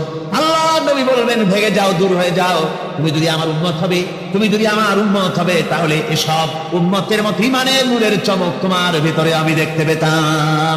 ওই হাসরের ময়দানে আল্লাহ নবী যদি বলেন তুমি আমার উম্মত নাও, ভেগে যাও, এর থেকে অসহায়, এর থেকে এতিম অবস্থার মানুষের জন্য কিছু হতে পারে না। আল্লাহ এই দুরবস্থা থেকে আমাদেরকে যেন হেফাজত করেন। আল্লাহ রাব্বুল আলামিন যেন আমাদেরকে নবীর সুপারিশ কিয়ামতের দিন আমাদের জন্য নসিব করে দেন, জোরে বলেন আমিন। আমার ভাইরা, জান্নাতের ভিতরে সব সেটেল হয়ে গেল। আল্লাহ পাক জিজ্ঞেস করবেন, ও আমার বান্দারা, ও আমার জান্নাতি বান্দারা, আমি তোমাদেরকে যে সব ওয়াদা করেছিলাম সে ওয়াদা মতো সব পাইছো কিনা? আমি ওয়াদা করেছিলাম আমার জন্য রাত জেগে যদি তাহাজ্জুদের নামাজ পড়ো, নামাজ রোজা হজ যাকাত যদি করো, আমার দিন কায়েমের জন্য যদি আন্দোলন করো, রক্ত যাও, আমার জন্য যদি কষ্ট করো, শহীদ হও, তাহলে আমি তোমাদেরকে জান্নাত দেব। যত ওয়াদা করছিলাম তা পেয়েছো কিনা? জান্নাতীরা বলবে ক্বালু নাআম, সব পেয়েছি, সব নিয়ামত পেয়েছি। আল্লাহ বলেন সব পাও নাই, ওয়ালাদাইনা মাজিদ, আমার কাছে আরো বেশি আছে, আমার কাছে আরো বেশি আছে, সব পাও নাই। জান্নাতীরা বসে থাকবেন, বুঝতে পারবেন না এত নিয়ামত পেয়েছি, আল্লাহর কাছে আরো আছে।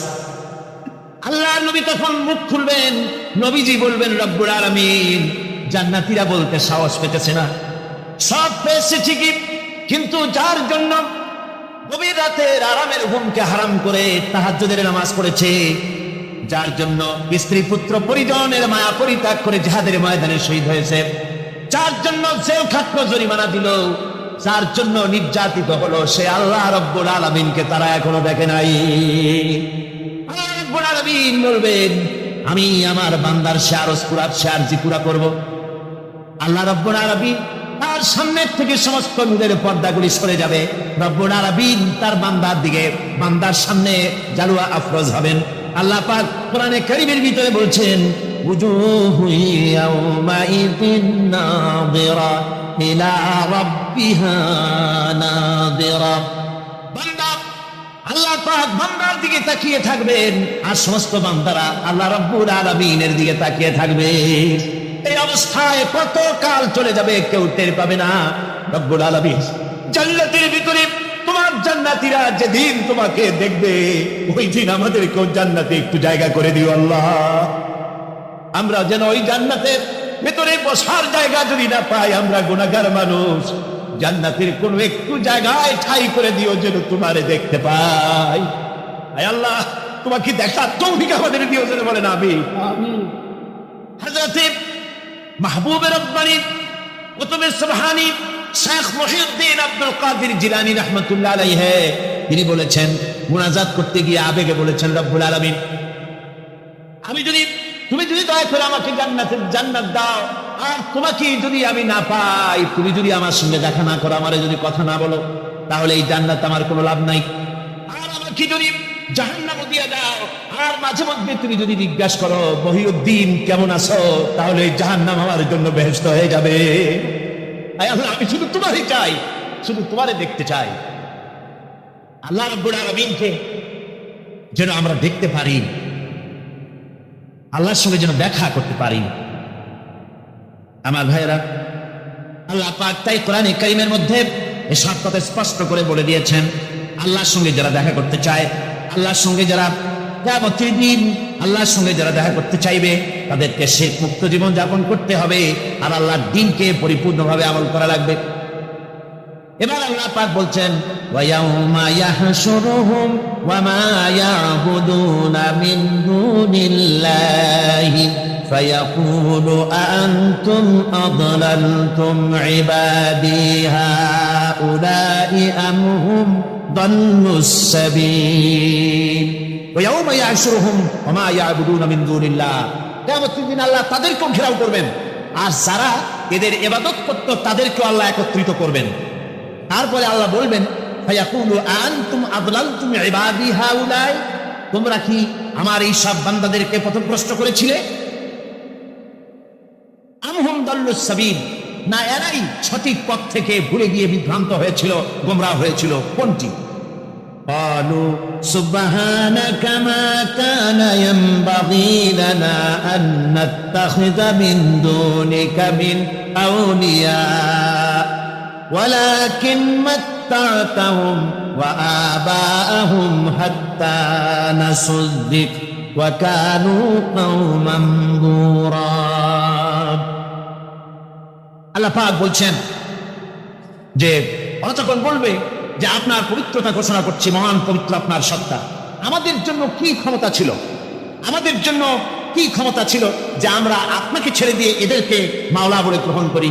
বরং ব্যাপার হলো এই, ওয়ালাকিন মাত্তাতাহুম, আসল ব্যাপার হলো যে আপনি এদেরকে আর এদের মা বাপকে আপনি এত সম্পদশালী করেছেন যে সম্পদশালী হওয়ার কারণে তারা নাসুয যিকরা, তারা সব কথাকে ভুলে গিয়েছে, তারা সবক ভুলে গিয়েছে।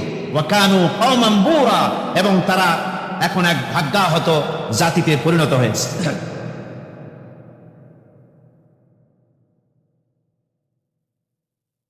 অর্থাৎ কিয়ামতের দিন এই সমস্ত মানুষেরা যাদেরকে ডেকেছিল,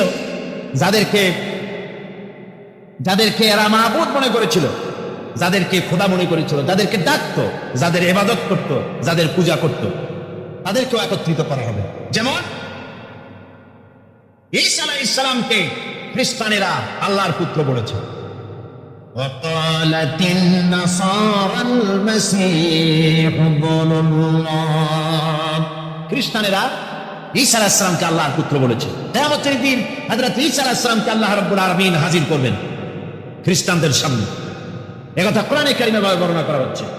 وَإِذْ قَالَ اللَّهُ يَا عِيسَى ابْنَ مَرْيَمَ أَنْتَ قُلْتَ لِلنَّاسِ اتَّخِذُونِي وَأُمِّيَ إِلَٰهَيْنِ مِن دُونِ اللَّهِ। আল্লাহ পাক ঈসা আলাইহিস সালামকে বলবে, তুমি কি এইরকম বলেছো এদেরকে যে আল্লাহকে বাদ দিয়ে আমাকে আর আমার মাকে ইলাহ বলে মেনে নাও? এমন কথা তুমি বলেছো? হযরতে ঈসা আলাইহিস সালাম তখন বলবেন, ক্বালা সুবহানাকা মা ইয়াকুনু লি আন আকুলা মা লাইসা লি বিহক। আয় আল্লাহ পাক, আপনার পবিত্রতা ঘোষণা করছি, আমি এমন কথা বলার কোনো হকই আমার নাই। আমি যদি এমন কথা বলে থাকি তাহলে নিশ্চয়ই তুমি তা জানো এমন কথা আমি তাদেরকে বলি নাই, বরং আমি তো তাদেরকে বলেছি মা কুনতু লাহুম ইল্লা মা আমারতানি বিহি আন ইবুদুল্লাহ রাব্বি ওয়া রাব্বিকুম। আমি বরং তাদেরকে বলেছি যে একমাত্র আল্লাহর ইবাদত করো, আল্লাহর গোলামি করো, কথা আমি তাদেরকে বলেছি, কিন্তু তারা আমার কথা মানে নাই। এভাবে হযরত ঈসা আলাইহিস সালাম তিনি অস্বীকার করবেন।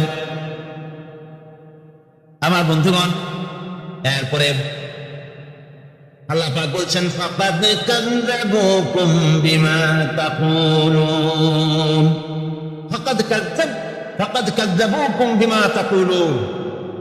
কিয়ামতের দিন এই সমস্ত মাবুদ যাদেরকে তারা ডাকতো, ওরা সাক্ষী দেবে এবং ওদেরকে মিথ্যা প্রমাণ বলবে, যে এরা মিথ্যা কথা বলেছে, মিথ্যা বলে প্রমাণ করে দিবে তাদেরকে। অর্থাৎ এই পৃথিবীতে মানুষ যাদেরকে বিশ্বাস করতো মাবুদ বলে, যে এরা এদেরকে ডাকলে পরে এরা আমাদের মনের আশা পূরণ করবে, আমাদের চাকরি বাকরিতে উন্নতি দেবে, আমাদেরকে সন্তান দিবে, এ ধরনের কথা বিশ্বাস যাদের উপরে আছে, অথবা কিয়ামতের দিন আমার জন্য সুপারিশ করবে, কিয়ামতে আমার গুনাহ মাপের দায়িত্ব নিয়ে নেবে, এই জাতীয় চিন্তা ভাবনা যাদের প্রতি তারা করতো, ধারণা করতো, ওরাই কিয়ামতের দিন এটাকে অস্বীকার করবে। আমার বন্ধুগণ, এই পৃথিবীতে কোনো বুজুর্গ, কোনো পীর এমন কথা বলে না যে আসো তোমরা আমার সিজদা করো, এরকম বলে? কি বলেন? বলে? বুজুর্গ, পীর এবং বুজুর্গ যারা, তারা বলে না যে আমাকে সিজদা করো, আমাকে নজর দাও, আমাকে হাদিয়া দাও, আমি তোমাকে কিয়ামতের দিন নাজাত করে দেব, অথবা আমার জন্মদিনে আমারে গোসল করায় সেই পানি তোমরা খাও, তোমরা রোগমুক্ত হয়ে যাবে, এভাবে ওরা বলে না। বরং ওদের সাথী এক শ্রেণীর চাটুকার আছে, যে সব চাটুকারেরা এ ধরনের কথা বলে লোকদেরকে ওদের প্রতি আকৃষ্ট করে দলে লোক ভিড়াবার জন্য প্রচেষ্টা চালায়। ঠিক কিনা বলে? তাই মানুষেরা আজ বুঝতে না পেরে এদের চক্করে পড়ে যায়, এদের খপ্পরে পড়ে যায়। আমি যতদূর খবর নিয়েছি, হতে পারে দুই একজন, কিন্তু অধিকাংশ পীর বুজুর্গ যারা, তারা কখনো বলে না যে আমাকে সিজদা করো। আমার বাড়িতে হাদিয়া ছাড়া এসো না, হাদিয়া দাও, নজর দাও, আমি কিয়ামতে নাজাত দিব, এমন কথা বলে না। বরং সাথে কিছু চাটুকার থাকে, তারা এদের এত কেরামতি বর্ণনা করে যে কেরামতি শুনলেও অবাক হয়ে যেতে হয়। এই সব কথা বলে মানুষকে তাদের প্রতি আকৃষ্ট করে। আল্লাহ পাক বলছেন কিয়ামতের দিন খুব মুশকিল হয়ে যাবে এদের জন্য। এরা অস্বীকার করবে, ওরাই বলবে যে আমরা এদেরকে কথা শিখাই নাই। فما تستطيعون صرفا ولا نصرا ومن يظلم منكم نذقه عذابا كبيرا। এরপরে তাদের পক্ষে সম্ভব হবে না ওই কিয়ামতের দিন এই ভাগ্যাহত অবস্থা থেকে ফিরে আসতে পারবে না, আর না তারা কোনো সাহায্যকারী ও শিরিন পাবে। আল্লাহ রাব্বুল আলামিন বলছেন ومن يظلم منكم نذقه عذابا كبيرا। যারাই নাকি এভাবে জুলম অত্যাচারী হয়েছে তোমাদের মধ্য থেকে, যারাই এভাবে অত্যাচারী হয়েছে, আমি তাদেরকে জাহান্নামের কঠিন শাস্তির স্বাদ গ্রহণ করাবো। আর অর্থ হচ্ছে যারা মহাসত্যকে অস্বীকার করেছে, এটাই হচ্ছে জুলম। মহাসত্যকে অস্বীকার করা, আল্লাহ নবীকে অস্বীকার করা, দ্বীনকে অস্বীকার করা, এগুলি যারা করেছে আমি তাদেরকে জাহান্নামের শাস্তি ভোগ করাবো। وما أرسلنا قبلك من المرسلين إلا إنهم ليأكلون الطعام ويمشون في الأسواق وجعلنا بعضكم لبعض فتنة أتصبرون وكان ربك بصيرا। আমি আপনার পূর্বে এমন কোন রাসূল পাঠাইনি যাদেরকে আমি রাসূল করে পাঠিয়েছি তারা সকলেই আহার গ্রহণ করতেন, সকলেই খানা খেতেন। ওয়ায়ামশুনা ফিল আসওয়াক, এবং তারা বাজারে চলাফেরা করতেন। আর আজকে যে আপত্তি তুলছে যে নবী মানুষ না, নবী যদি হবে তবে মানুষ হলো কেন? আর সে কেমন রাসূল যে তিনি বাজারে যান, তিনি খানা খান? এটা কেমন কথা?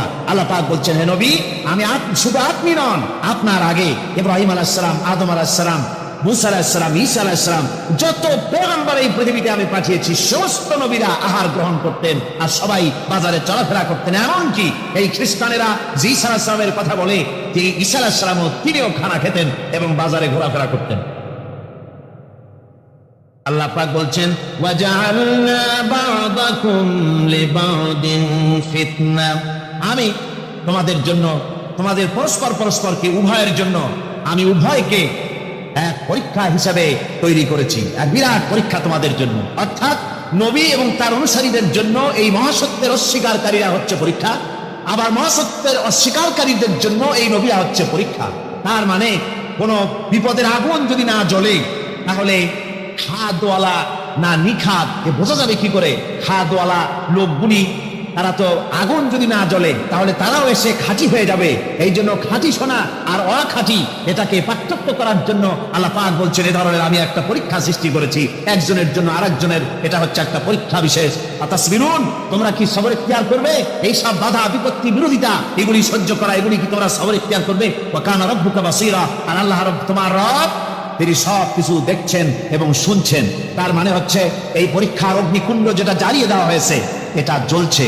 দিনের কাজ করতে গেলে প্রতিবন্ধকতা আসবেই। এটা এমন নয় যে দিনের দাওয়াত দিতে থাকবেন আর কোনো বাধা আসবে না, বিপত্তি আসবে না, ফুলের মালা আসবে আর আঙ্গুর বেদানা আসবে, তা না। রাসূল পাক সাল্লাল্লাহু আলাইহি ওয়াসাল্লাম যখন দিনের দাওয়াত পেশ করেছেন, ইসলামের দাওয়াত যখন দিয়েছেন, এই দাওয়াত দেওয়ার সময় তার কাছে ওই আপনার হাদিয়া তোবা, ফুলের মালা আর তরুণ নির্মিত হয়নি তার জন্য, বরং পাথর এসেছে। এত কষ্ট রাসূলের হয়েছে এই আন্দোলন করতে গিয়ে। আল্লাহ বলছেন, তোমরা কি সবর ইখতিয়ার করবে? তার মানে সবর ইখতিয়ার করতে হবে। দিনের আন্দোলন করতে গেলে বিপদ আসবে। কি আসবে? বিপদ আসবে। সে বিপদে তোমরা কি সবর ইখতিয়ার করবে? আল্লাহ পাক প্রশ্ন করছেন, সবর ইখতিয়ার করতে হবে। রাসূল পাক সাল্লাল্লাহু আলাইহি ওয়াসাল্লাম তিনি একদিন ওই কাবা শরীফের কাছে তিনি বসা ছিলেন। বুখারী শরীফের ভেতরে এসেছে, ওয়ান খাব্বাব বিন আল-আরিত রাদিয়াল্লাহু তাআলা আনহু আন্নাহু ক্বাল শাকাউনা ইলা রাসূলিল্লাহি সাল্লাল্লাহু আলাইহি ওয়াসাল্লাম ওয়া হুয়া মুতাওয়াসসাদুন বুরদাতুন লাহু ফি যিল্লিল কাবা। এরপর আমরা গিয়ে বললাম, আলা তাস্তানসিরু লানা আলা তাদউ লানা। আমি গিয়ে বললাম, আমরা কাছে গিয়ে বললাম, ইয়া রাসূলুল্লাহ, আপনি কি আমাদের জন্য দোয়া করবেন না? আপনি কি আমাদের জন্য আল্লাহর কাছে সাহায্য প্রার্থনা করবেন না? আমরা তো মার খেতে খেতে মরে গেলাম, আমরা তো ক্ষুধার জ্বালায় মরে গেলাম, কাফেরেরা আমাদেরকে নির্যাতন করতেছে। তখন অবস্থা এমন ছিল তখন অবস্থা এমন ছিল, হযরত খাব্বাবকে তারা আগুনের উপরে চিৎ করে শোয়াছে, আংটা আগুন বিছায় দিয়া ওই আগুনের উপরে হযরত খাব্বাবকে শোয়া দিয়া হযরতে খাব্বাবের বুকের পরে পাথর চাপা দিয়েছে যেন খাব্বাব নড়াচড়া করতে না পারে। হযরতে বিলালকে উটের পায়ের সাথে রশি লাগায়া উট তাড়াইছে। উট দৌড়াতে দৌড়াতে যখন হয়রান হয়ে গেছে আর দৌড়াতে পারে না, উটের পা থেকে বিলালকে খসায়া উত্তপ্ত মরুভূমির ভিতরে চিৎ করে ফেলে দিয়ে চতুর্দিকে কাফেরেরা দাঁড়িয়ে লোহার ডান্ডা দিয়া পিটাইছে আর বলেছে, বেলাল এখনো লাখ মানাতের পরেই মানান।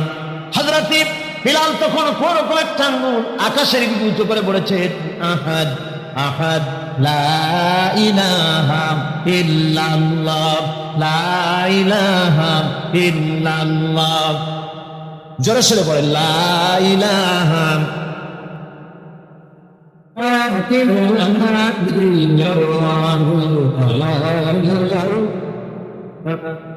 লা ইলাহা ইল্লাল্লাহ মুহাম্মাদুর রাসূলুল্লাহ। আমার ভাইরা, হযরত খাব্বাব বিন আল-আরিক রাদিয়াল্লাহু তাআলা আনহু তিনি যখন বললেন, হে আল্লাহর রাসূল, আপনি কি আমাদের জন্য দোয়া করবেন না?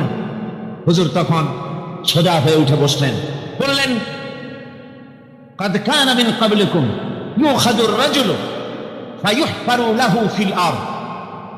তোমাদের আগে দিন প্রতিষ্ঠা করতে যারা এখানে এসেছিল পৃথিবীর বুকে, তাদেরকে ওই কাফের বেঈমানেরা তাদেরকে ধরত আর তাদেরকে ধরে নিয়ে তাদের জন্য মাটি খুঁড়ত, এরপরে ওই মাটির ভিতরে তাদের বুক সমান গেড়ে দিত। সুম্মা ইউতা বিল মানশার, এরপরে করাত নিয়ে আসতো, আয়ুদাউ আলা রাসিহি ফায়ুজআলু নিসফাইন, এরপরে করাত তার মাথার উপরে রেখে করাত দিয়ে মাথাকে দুই টুকরা করে, মাথা থেকে শুরু করে বডিটাকে দুই টুকরা করে ফেলে দিত। ওয়ায়ুমশাতু বিআমশাতিল হাদিদ, এরপরে লোহার চিরুনি এনে সেই লোহার চিরুনি দিয়ে তার গায়ের উপর থেকে গোশত কাছিয়ে নামিয়ে ফেলে দেওয়া হতো। রাসূল পাক বলছেন, এরপরেও এই লোকগুলিকে আল্লাহর দ্বীন থেকে অত্যাচার করার পরেও এক চুল পরিমাণ তারা সরিয়ে দিতে পারেন। আল্লাহ নবী বলছেন, ও খাব্বাব, ওয়াল্লাহি লা ইতাম্মিমান্নাল্লাহু হাদাল আমরা হাত্তা ইয়াসিরা আর-রাকবা মিন সানা ইলা হাদরামাউত।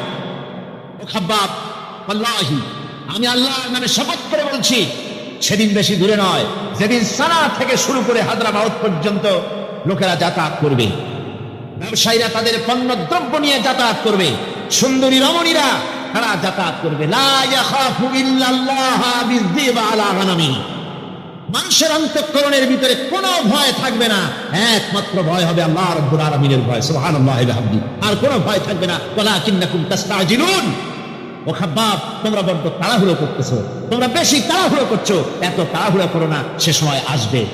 সুতরাং দ্বীনকে প্রতিষ্ঠা করতে গিয়ে এ ধরনের কষ্ট হয়েছে, বিরোধিতা আসছে, বিরোধিতা আসবে, সেই বিরোধিতার মোকাবেলা করেছেন জনাবে মুহাম্মদ রাসূলুল্লাহ যারা বলেন সাল্লাল্লাহু আলাইহি ওয়াসাল্লাম। এই মোকাবেলা সাহাবায়ে কেরাম করেছেন, রাসূল করেছেন, কষ্ট করেছেন, এই কষ্ট করতে হয়েছে, বিরোধিতার মোকাবেলা করতে হয়েছে, তারপর বিজয় এসেছে। এত সহজে আসে নাই, এই মোকাবেলা আমাদেরকেও করতে হবে। আমার বন্ধুগণ, আল্লাহ পাক বলেছেন, বিরোধিতা যদি তোমার সামনে আসে, বিরোধিতা আসবে, বিরোধিতার মোকাবেলা তোমাদেরকেই করতে হবে, কিন্তু মনে রেখো, এ দিন হচ্ছে আমার, আমি এদিনের বিরোধিতা যারা করবে আমি তাদের মোকাবেলা করবো। হিসাবে গ্রহণ করেছেন এবং কোরআনের পাওয়ার মূলে দাসের সঙ্গে সংস্পর্শে আসা, তার সাথে সহবাস করাটা জায়েজ। তার পেট থেকে বাচ্চাটা পয়দা হয়েছিল, নামটা কি ইব্রাহিম। তো নবীজি যখন ইব্রাহিমকে দাফন করতে নিয়ে গেলেন, তো কবরের পাশে যখন মাত্র শিশু একটা তাকে যখন রাখা হচ্ছে, তো আল্লাহ পাকের নবী কবরের পাশে বসে আছেন আর চোখ দিয়ে পানি নেমে নেমে নেমে নেমে পড়ছে। তখন সাহাবায়ে কেরামদের কয়েকজন জিজ্ঞেস করে বলছেন, আনতা ইয়া রাসূলুল্লাহ, এর মানে কি রাসূল, আপনিও কাঁদেন নাকি মানুষ মরে গেলে? আপনি তো বারণ করেছেন তোরা কাঁদবে না কোনো মানুষ মরে যেতে গেলে, তো আপনার চোখ দিয়ে পানি ঝরছে, আপনি কান্না কান্না করছেন। রাসূল করিম সাল্লাল্লাহু আলাইহি ওয়াসাল্লাম বলছেন, বাবারে, আমি কাঁদতে নিষেধ করেছি কোনটা? যেটা কান্নাতে তোমার ডান আর বামের লোকেরা সবাই জানতে পারবে, যে কান্নাতে তোমার গলা ফাটা আওয়াজ হবে, যেই কান্নাতে তুমি করবে কি মানুষকে ডেকে হেঁকে জড়ো করে নেবে, যেই কান্নাতে মানুষের বুক ফাটে, যে কান্নাতে মানুষের নিজের কপাল চাপড়ায় নিজের চুলকে ছিঁড়ে ফেলে দেয়, এমন আওয়াজ করে করে চিৎকার করে করে কান্নাকে নিষেধ করা হয়েছে। এবং চোখ দিয়ে যদি পানি ঝরে ঝরে পড়ে, তো রাসূলুল্লাহ বলছেন হাযিহি রাহমাতুন মিনাল্লাহি, এটা হলো আল্লাহর দেওয়া রহমত। রহমতের পানি যদি চোখ দিয়ে ঝরে তো এটা দোষের কথা নয় ভাইজান। তাহলে আমরা এটা উদাহরণে দেখতে পেলাম যে আল্লাহ পাকের নবীর জীবনে এমনও ঘটনা ঘটেছে যে তিনি দুঃখিত হয়েছেন, চোখের পানি ঝরেছে। এবার আর একটা কথা বলি, হাসির কথা। কি হাসির কথা? তো রাসূলুল্লাহকে দুধ খাইয়েছেন একটা বাঁদি, সেই বাঁদিটার সাথে বিয়ে হয়েছিল যায়েদের। বাঁদিটার রং হলো কালো কুচকুচে, যেহেতু আফ্রিকান মেয়ে। আর যার সঙ্গে বিয়ে হয়েছে সে বিয়ে হয়েছে তার নাম যায়েদ। এ হলো একবারে আরবিয়ান মানুষ, টকটকে সাদা, গমের মতো ফর্সা। এত সুন্দর মানুষের বিয়ে হলো কালো চামড়ার এক মহিলার সাথে। তার কিছুদিন পর একটা বাচ্চা পয়দা হলো। বাচ্চাটার নাম রাখা হলো ওসামা। ওসামা পয়দা হলো তো বাপের দিকে গেল না, চলে গেল মায়ের দিকে। ওসামার রং, তার মা যেমন কালো নিগ্র, তেমনি তার চামড়া, তার রং গায়ের একবারে কুচকুচে কালো। এক জায়গাতে বাপ খাড়ো আছে পূর্ণাঙ্গ মানুষ, আর তার পাশে খাড়ো আছে 4 বছরের বাচ্চা। বাপ হলো টলটলে সাদা ফর্সা, আর তারপর সে 5 বছরের বাচ্চা এত বড়টা দাঁড়িয়ে আছে কালো কুচকুচে। এটা কে হলো? এটা আমার আব্বা। এ বলে এটা আপনার কে হলো? এটা আমার বেটা। তো যারাই দেখে একটু কমজোর মনের মানুষেরা করে কি, নাক ছিটকায়। কি বলে নাক ছিটকায়? এটা যদি যায়েদের উপজা বেটা হবে তো কালো কেন হবে? সাদা হতো।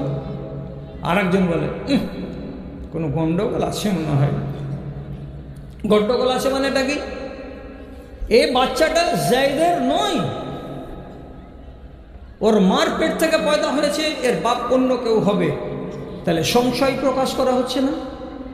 অথচ এই ছেলেটা একদম তার বাপের ঔরসে হালাল সন্তান জন্মগ্রহণ করেছে, কিন্তু তারপরেও মানুষের ভিতরে ওই চেমিগই, কিলোকাল, এখানে ওখানে ফুসফুসি, যেই সেই যা তা কথা বলে।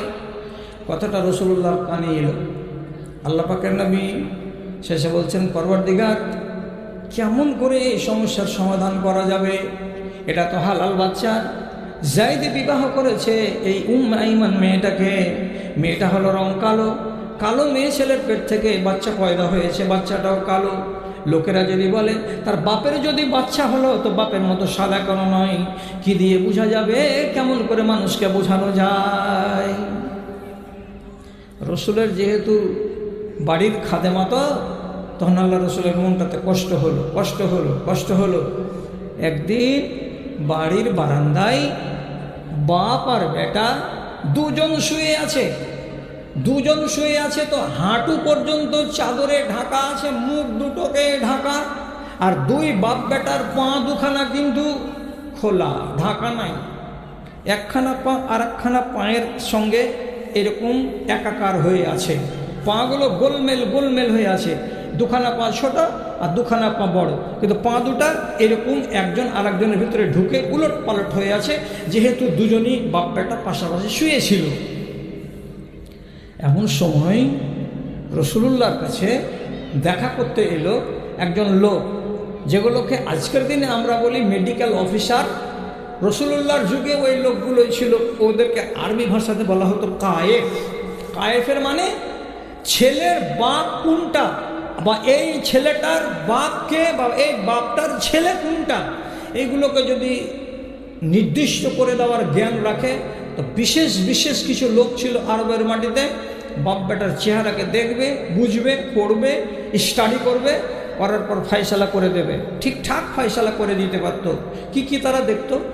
ঠোঁট দেখতো, চোখের ভুরুগুলোকে দেখতো, কপালের মুনিগুলোকে দেখতো, হাতের পোরগুলোকে দেখতো, আঙুলগুলোকে দেখতো, রঙগুলোকে দেখতো, দেখার পরে সব জিনিসকে টালি করে দিয়ে ফয়সালা করে দিতে পারতো যে এই বাচ্চাটা এর না বাচ্চাটা এর নয়।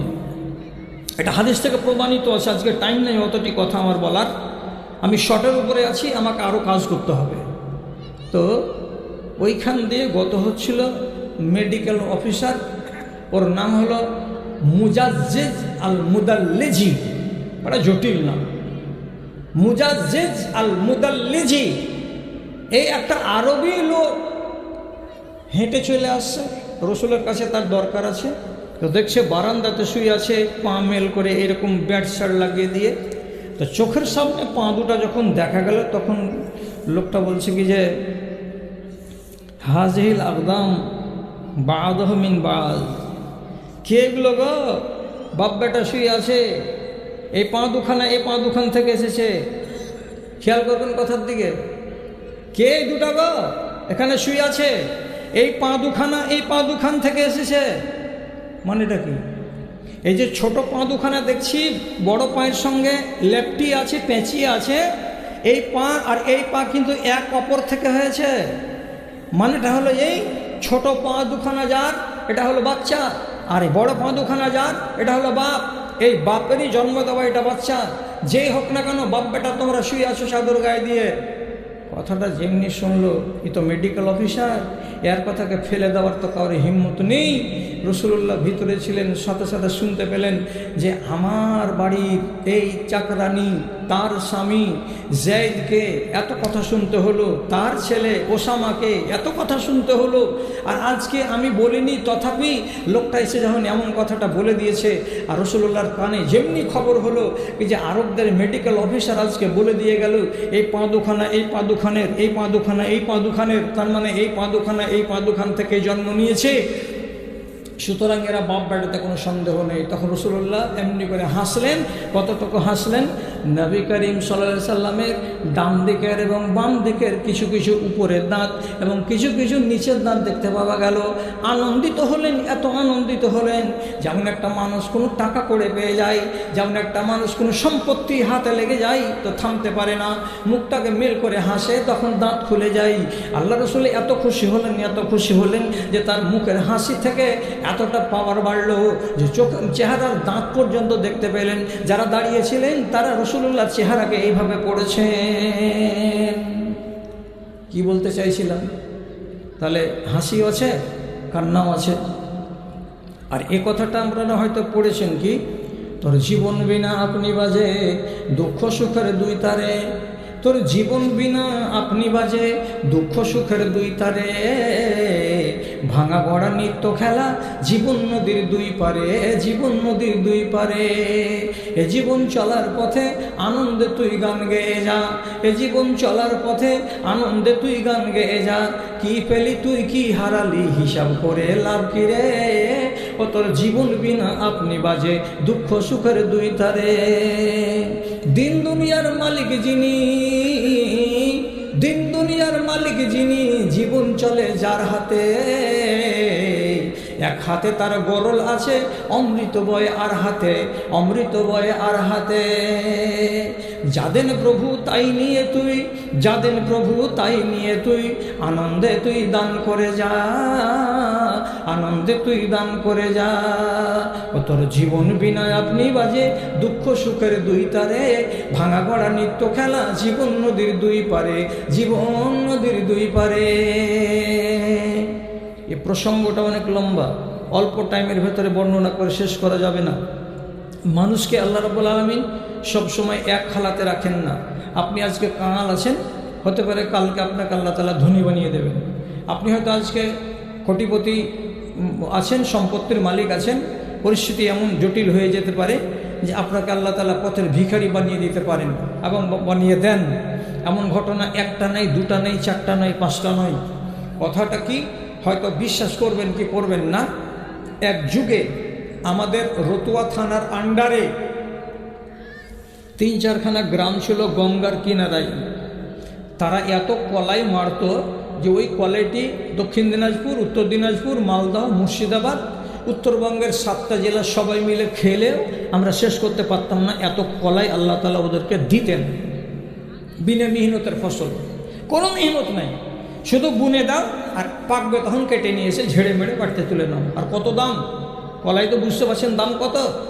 আনাজের ভেতরে কলের মতন দামি আনাজ এখন তো চোখে পড়ে না, এত দাম।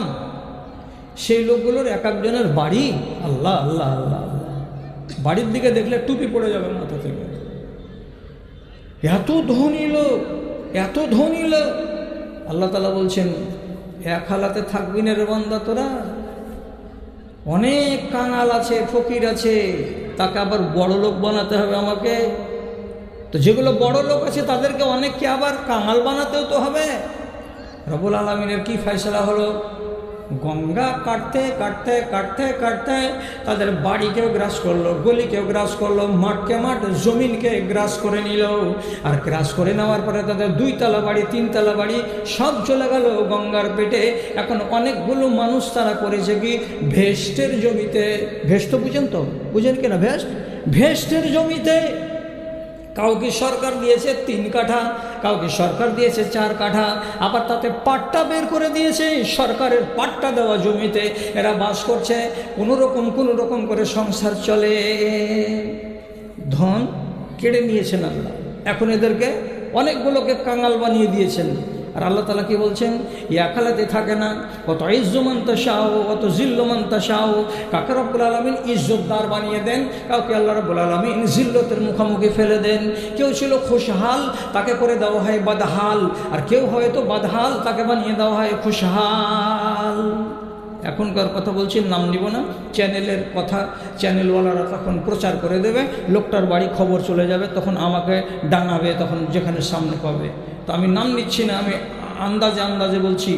4 লেন বুঝছেন কি বুঝছেন না? সরকারের যে নকশা রোড তৈরি হলো, এখন যে রোডগুলো চওড়া এগুলোকে কী বলছে, 4 লেন, 4টা রাস্তা যাবে আর আসবে, 2টা করে।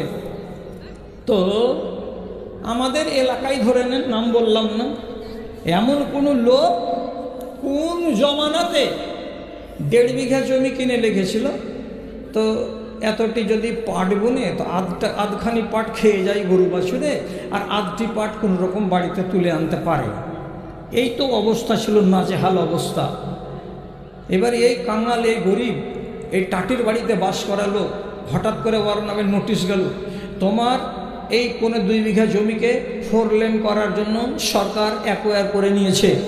অতএব তোমার এই জমির উপরে যে ছোট্ট একটা ঘর আছে, টিনের ঘরখানা, এর মূল্য আর বাদবাকি জায়গাটার মূল্য যেটা ধার্য করা হয়েছে সেটা তুমি ব্যাংকে এসে নিয়ে যাও।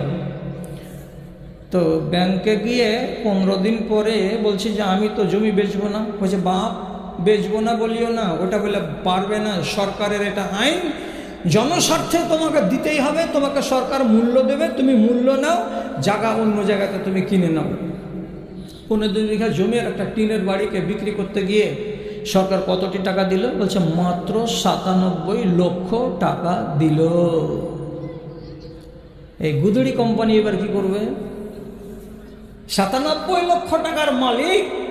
এবার ও যদি বলে যে আমি 3 তলা বাড়ি বানাবো ছোট্ট করে একটা, আর 2 বিঘা জমিও কিনবো, 4 বিঘা জমিও কিনবো, বা একটা ব্যবসা চালাবো, পারবে কি পারবে না চালাতে? আপনি ভাবেন তো। এই কি ভেবেছিল যে আল্লাহ তাআলা আমাকে এত বড় কোটিপতি মালিক বানিয়ে দেবেন?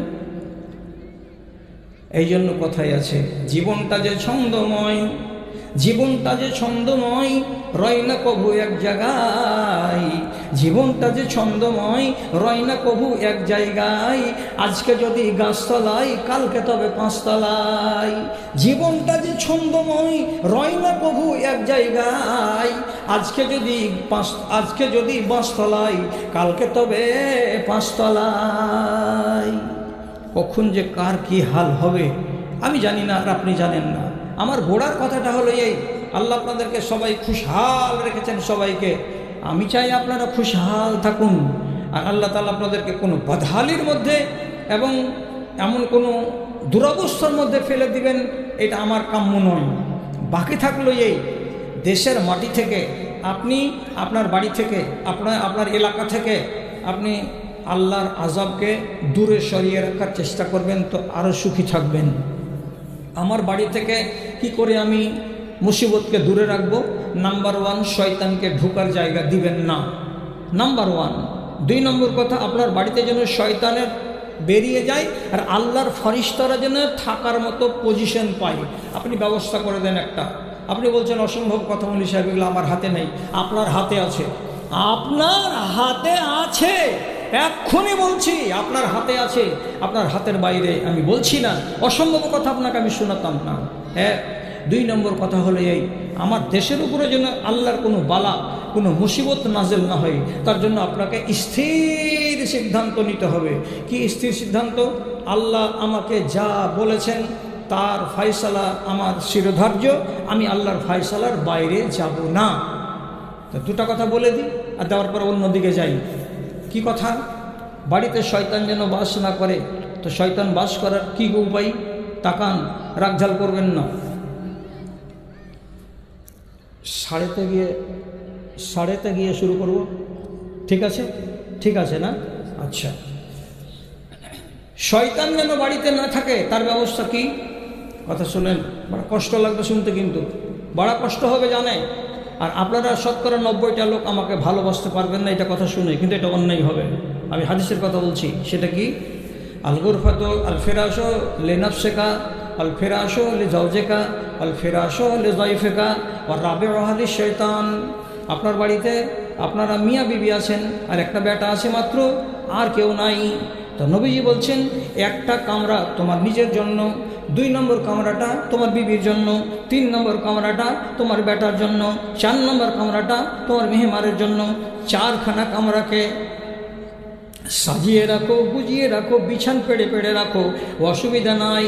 আর যদি 4-এর পরে 5 নম্বর কামরাতে লোক নেই, জন নেই, শুবার নাই, কেউ নাই, তাতেও যদি বিছানা লাগানো থাকে, তো রাসূলুল্লাহ বলছেন রাবেওয়া শয়তান, ওই 5ম নম্বর বিছানাতে শয়তান বাস করবে। তুমি শয়তানকে শুয়ার জন্য জায়গা করে দিয়েছো।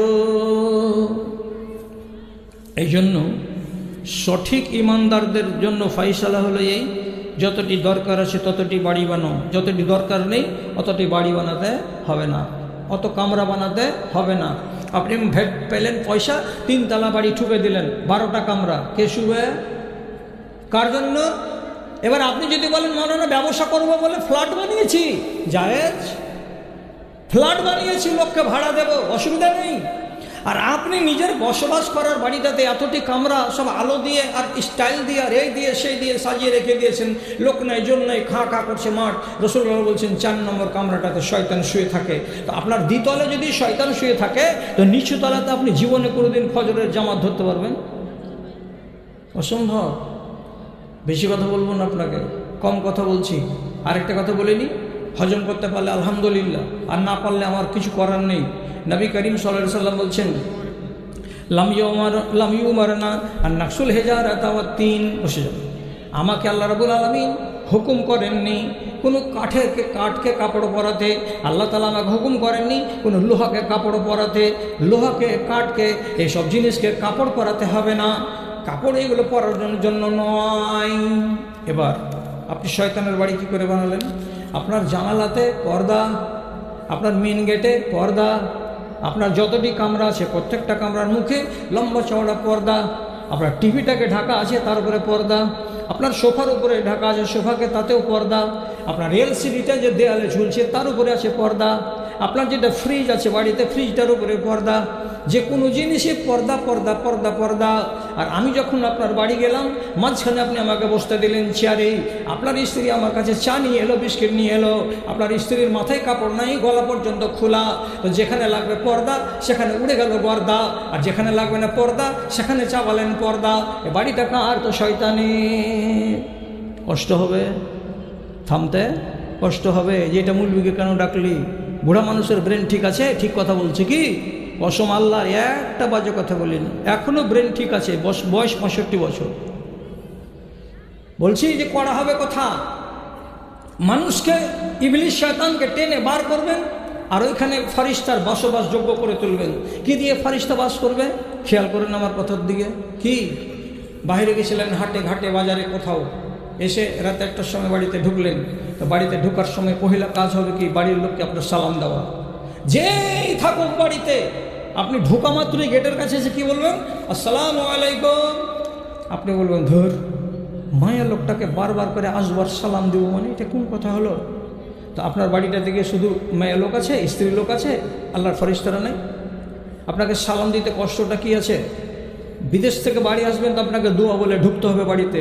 বিসমিল্লাহি ওয়ালাজিনা বিসমিল্লাহি খারাজনা ওয়া আলাল্লাহি তাওয়াক্কালনা। যদি দোয়া পড়ে ঢুকেন, ইবলিশ শয়তানের চামচারা বলবে চল হে, এ বাড়িতে থাকা যাবে না। কেন? ও আল্লাহকে সামনে নিয়েছে, আল্লাহকে বলে নিয়েছে, নিয়ে বাড়িতে প্রবেশ করেছে, এখানে কি আর আমরা থাকতে পারি? থাকবে না। তাহলে আল্লাহর ফেরেশতা কে দিয়ে থাকবে?